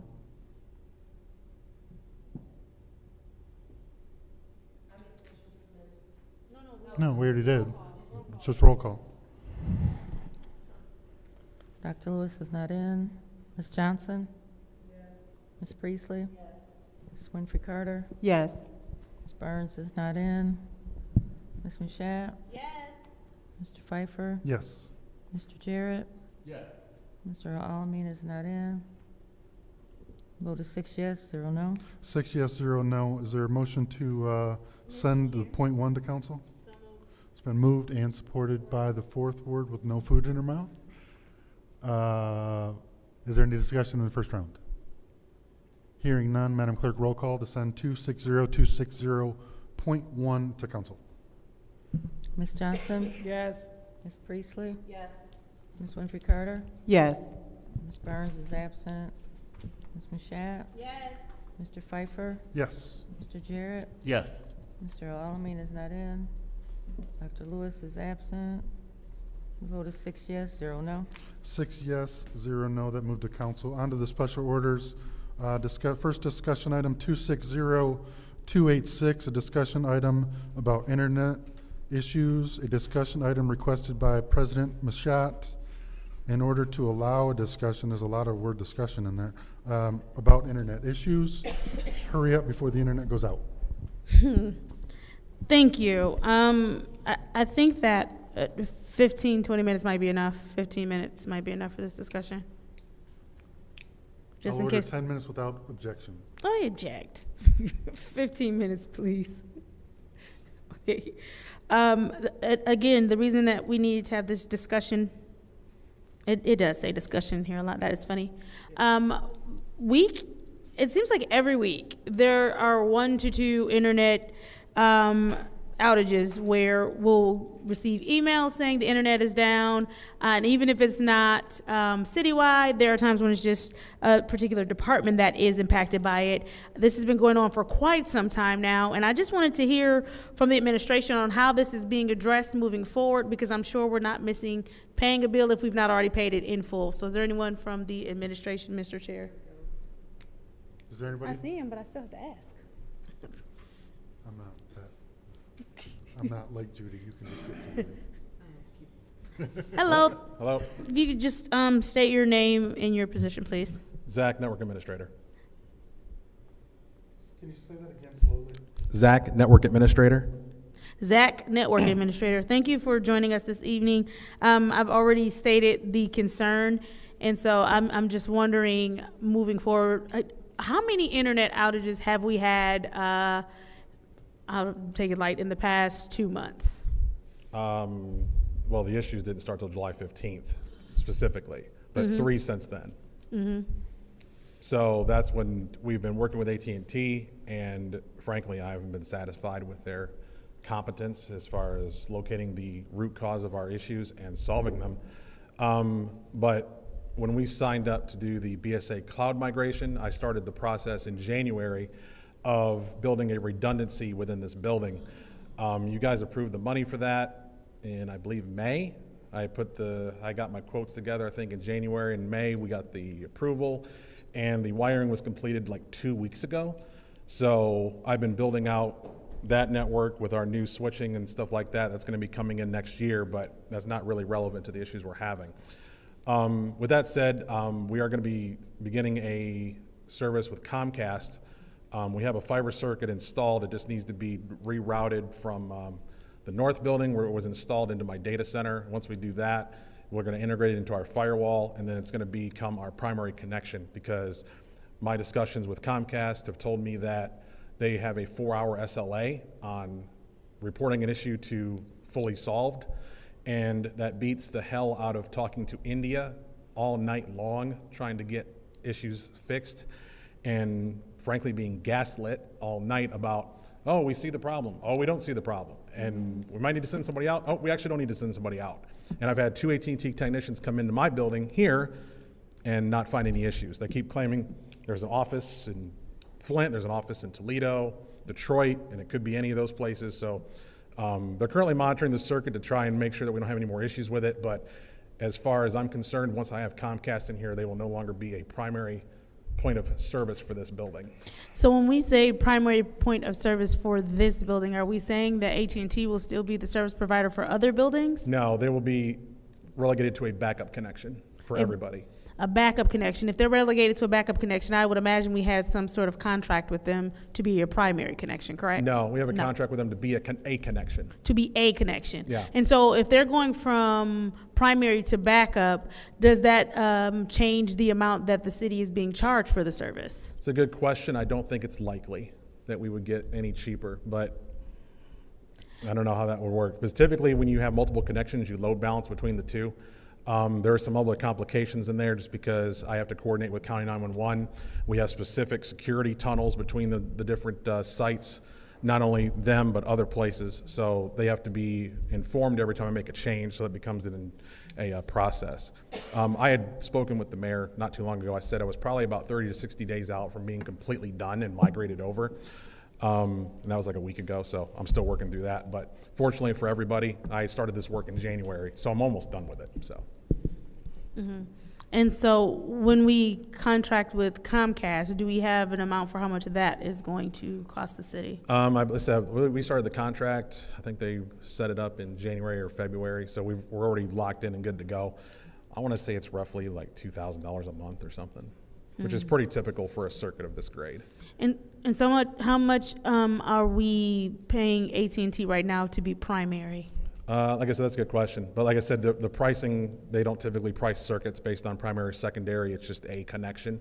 So you're paying for it to be there regardless of whether it is or not. I have a similar setup out at the 3rd Avenue pump station. We actually have 2 fiber circuits coming in from both sides of the building. I understood it the first time you said it, but I said it like that for a reason. So how much are we paying AT&T? AT&T, I don't know how much we pay them. I only was involved in the fiber circuit when we set it up, so that's more of a question for Jeff. Oh, Jeff's not here. Or my finance people, yeah. All right. Madam Clerk, could we send a communication to Jeff to find out how much we are paying for AT&T services, please? And I will yield for now in case any of my colleagues would like the floor. Mr. Chair.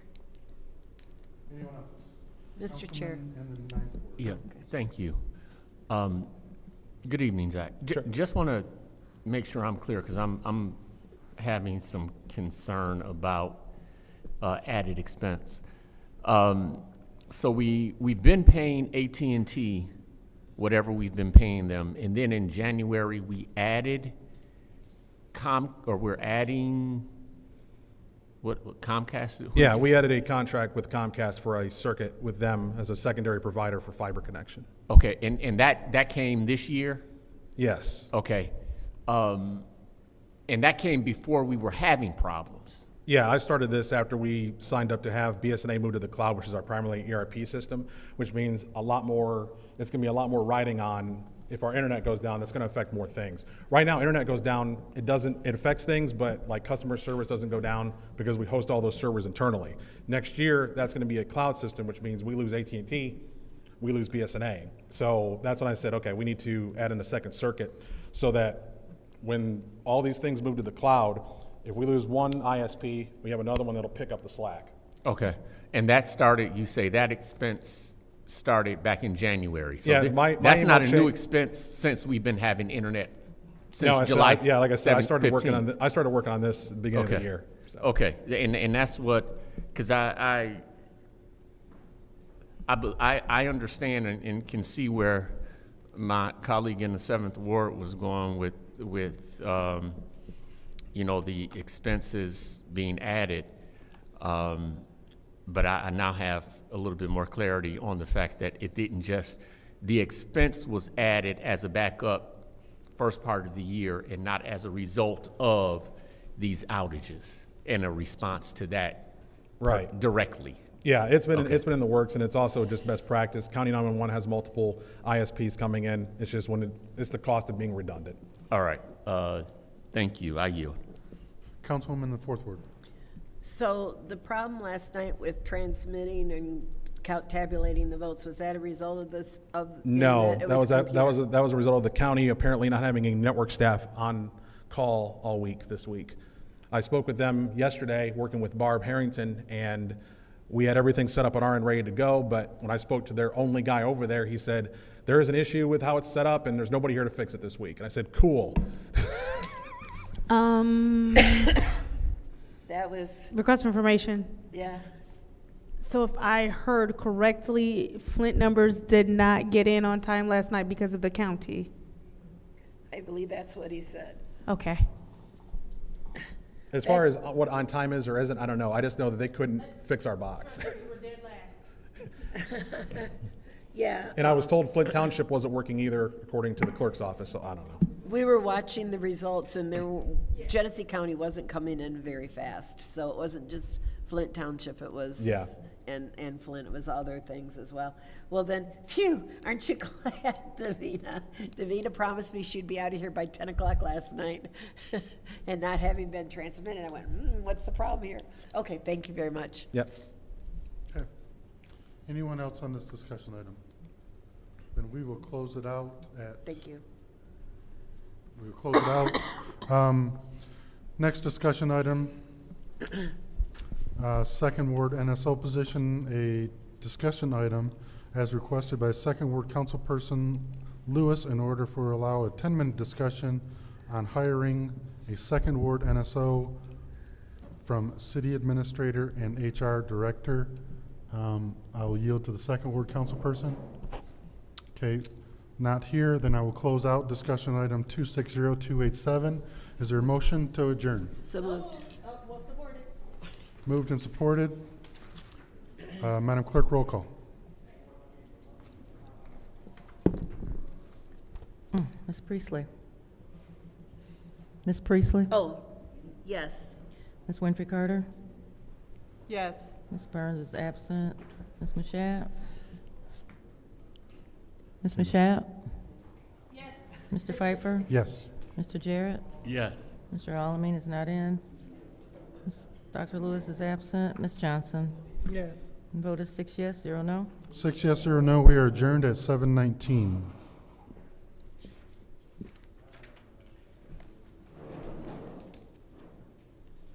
We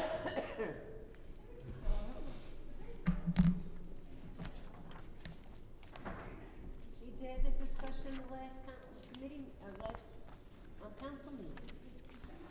Well, no. The time is now 7:19 p.m. I'm gonna go wait a second. The time is now 7:20 p.m. on Wednesday, August 5th. I hereby call this legislative committee meeting to order. Roll call, Madam Clerk. Mr. Alamin is not in. Dr. Lewis is not in. Ms. Johnson. Yes. Ms. Priestley. Present. Ms. Winfrey Carter. Present. Ms. Burns is not in. Ms. Mashat. Present. Mr. Pfeiffer. Mr. Jarrett. You have 6 members present. We have 6 members present. It's now time for the reading of the Disorderly Person City Code subsection. Any person that persists in disrupting this meeting will be in violation of Flint City Code Section 31-10, disorderly conduct, assault and battery, and disorderly persons, and will be subject to an arrest for a misdemeanor. Any person who prevents the peaceful and orderly conduct of any meeting will be given one warning. If they persist in disrupting the meeting, that individual will be subject to arrest. Violators will be removed from the meetings. Are there any requests for agenda changes and/or additions? Seeing as how there are no requests for agenda changes and/or additions, it is now time for public comment. Members of the public who wish to address the City Council or its committees must register before the meeting begins. A box will be placed at the entrance to the council chambers for collection of registrations. No additional speakers or slips will be accepted after the meeting begins. Members of the public shall have no more than 3 minutes per speaker during public comment, with only one speaking opportunity per speaker. First public speaker, Madam Clerk. I believe the only public speaker that is still here would be R.L. Mitchell.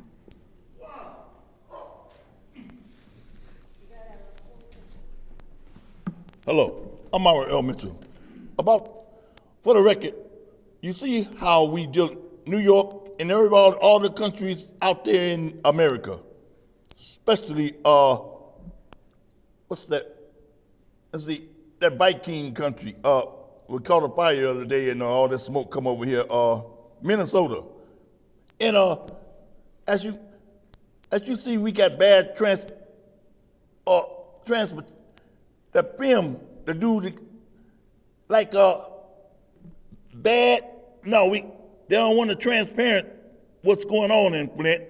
All you gotta do is get Paul Harvey, the guy here, and all the cameras don't work because people like that guy just got through talking. He don't put an effort to fix it.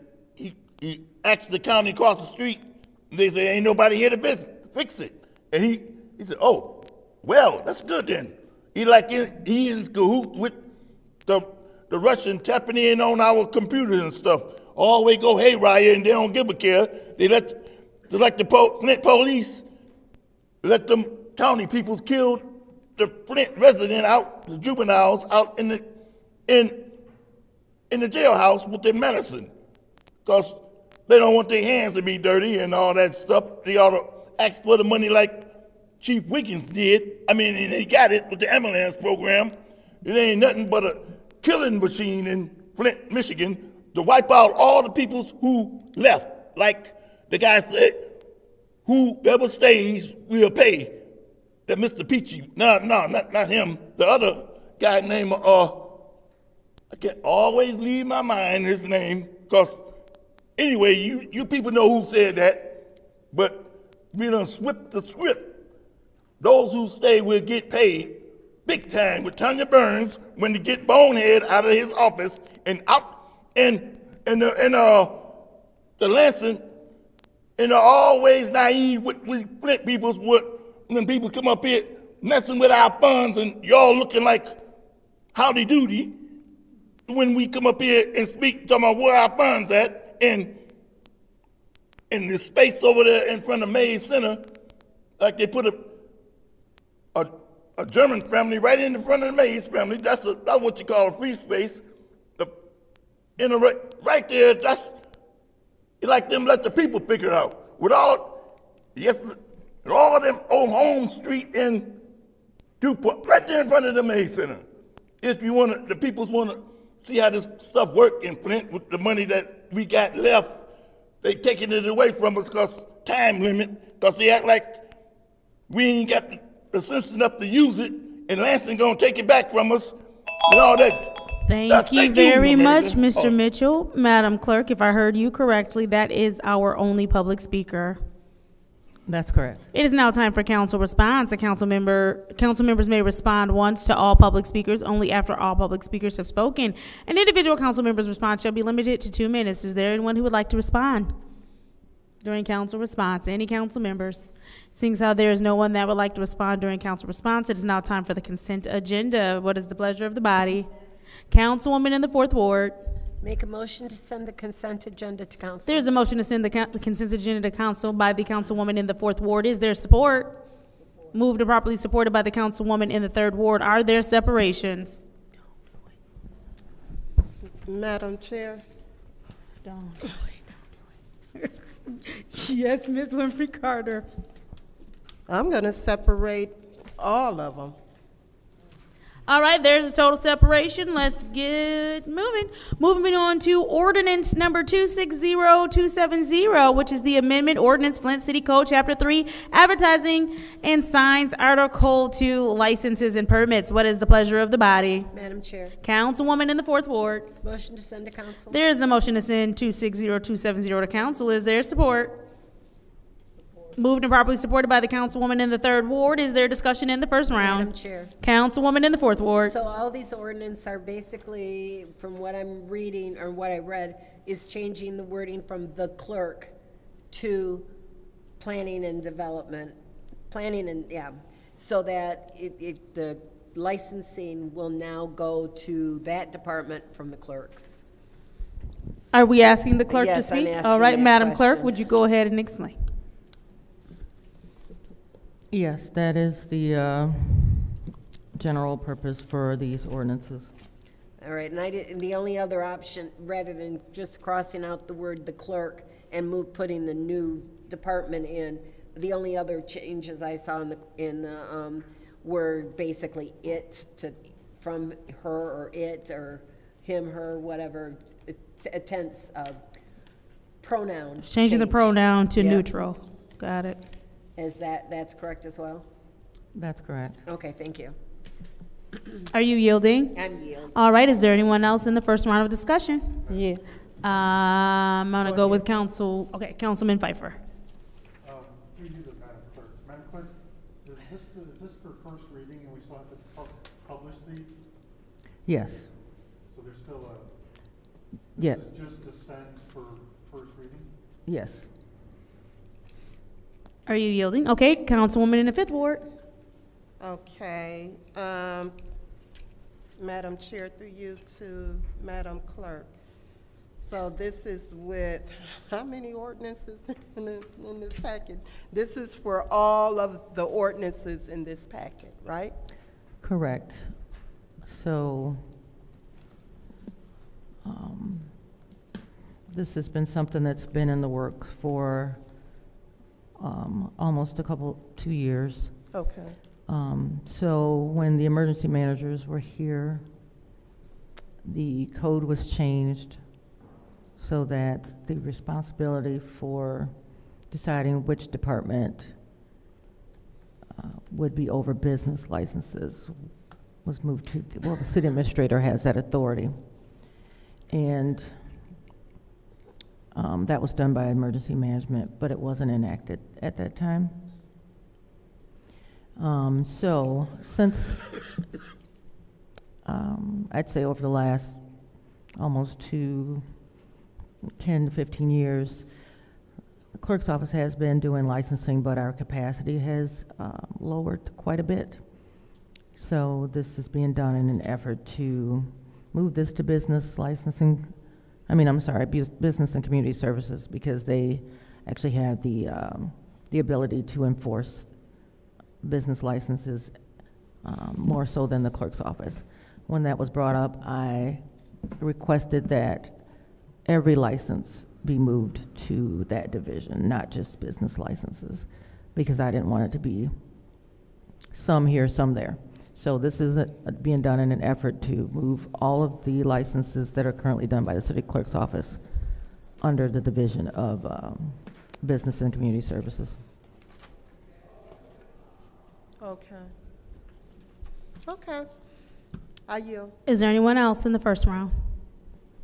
Seeing so there's no one else in the first round, I would like to make an amended motion if I can, to send ordinance 260270, 260271, 260272, 260273, 260274, 260275, 260276, 260277, 260278, 260279, 260280, 260281, 260282, 260283, and 260284 to council for first reading. Support. I'll take the support from the Ninth Ward. I don't think we need to have discussion for that, do we? Is there discussion? Councilman Pfeiffer. Through you to, I guess the city attorney.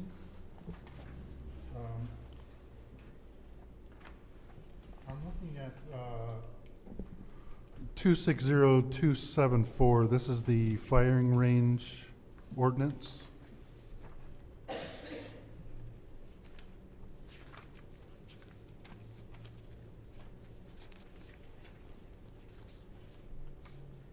Um, 8-32.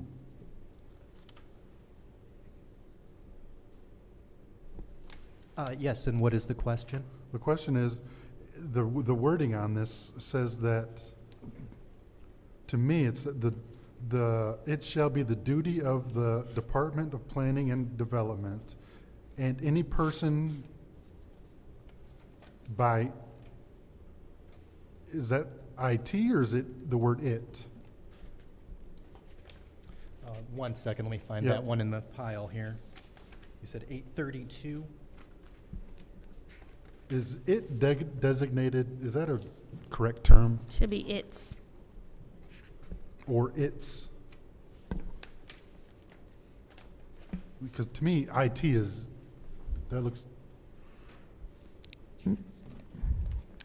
Madam Chair. I apologize. What was the last digit to the ordinance that you were referring to? 74. 74. Thank you. Madam Chair, I believe it's referring to the department. So, I'm sorry, you said the department? Yes, my interpretation would be it is referring to the department, rather than a him, which was referring to the city clerk. Okay. And I believe this, I understand we want to do the correct pronouns or whatever, but by it designated doesn't sound correct to me. It's designated. I think we're taking it a little too far. Any person or any persons, and like, who's leading the Department of, and Planning Services? Like, we're saying that the department is going to do, so any low-level person could designate somebody? Madam Chair, through you to the clerk. I mean, without a flow chart on who would have the authority to designate anyone, I mean, we're just saying that a make-believe department, somebody magically gets designated. I don't know. so, Madam Chair, I believe that when the original ordinances were adopted by the emergency manager, it speaks to the authority of the Director of Planning and Development to give that authority. So I think these ordinances are tied into ordinances that are already Madam Clerk, who is the existing. Director of Planning and Development? I do not know. I don't think there is one. There isn't one at this time, because, yeah. Okay. I'm sorry, you're saying you're at 8-32? Yeah.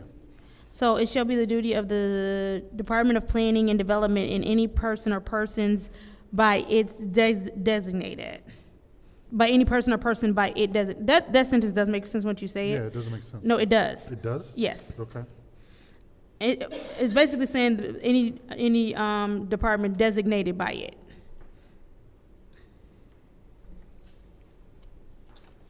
a clearer grammatical interpretation or suggestion might be designated by the department. If you're looking for alternatives, that would have the same effect. It doesn't read correctly to me.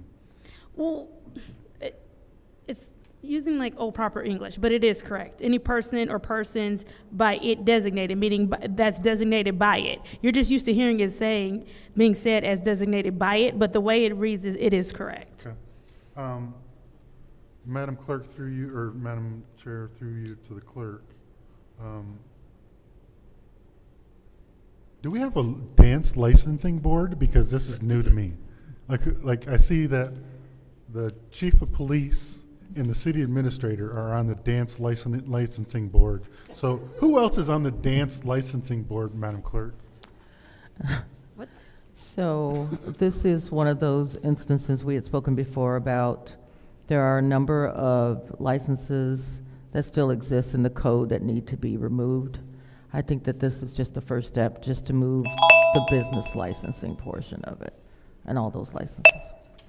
Those other things need to be addressed separately.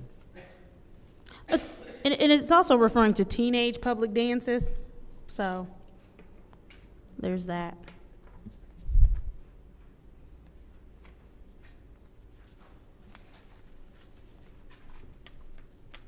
Is there anyone else in the first round of discussion? Anyone in the second round? All right. Madam Chair. Go, all right. Yep. Councilman Pfeiffer.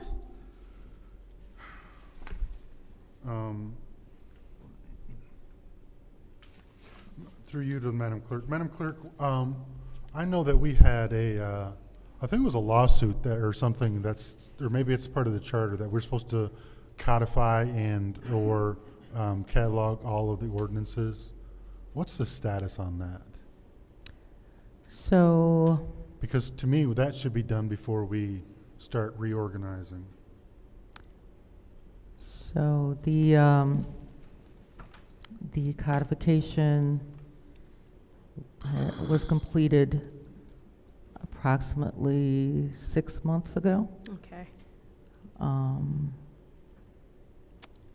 there were concerns by the city attorney that just to enact, because the codification at my request was updated to a more modern structure.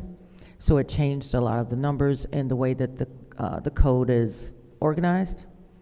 So there was a concern by the city attorney with just updating the police code structure and the courts.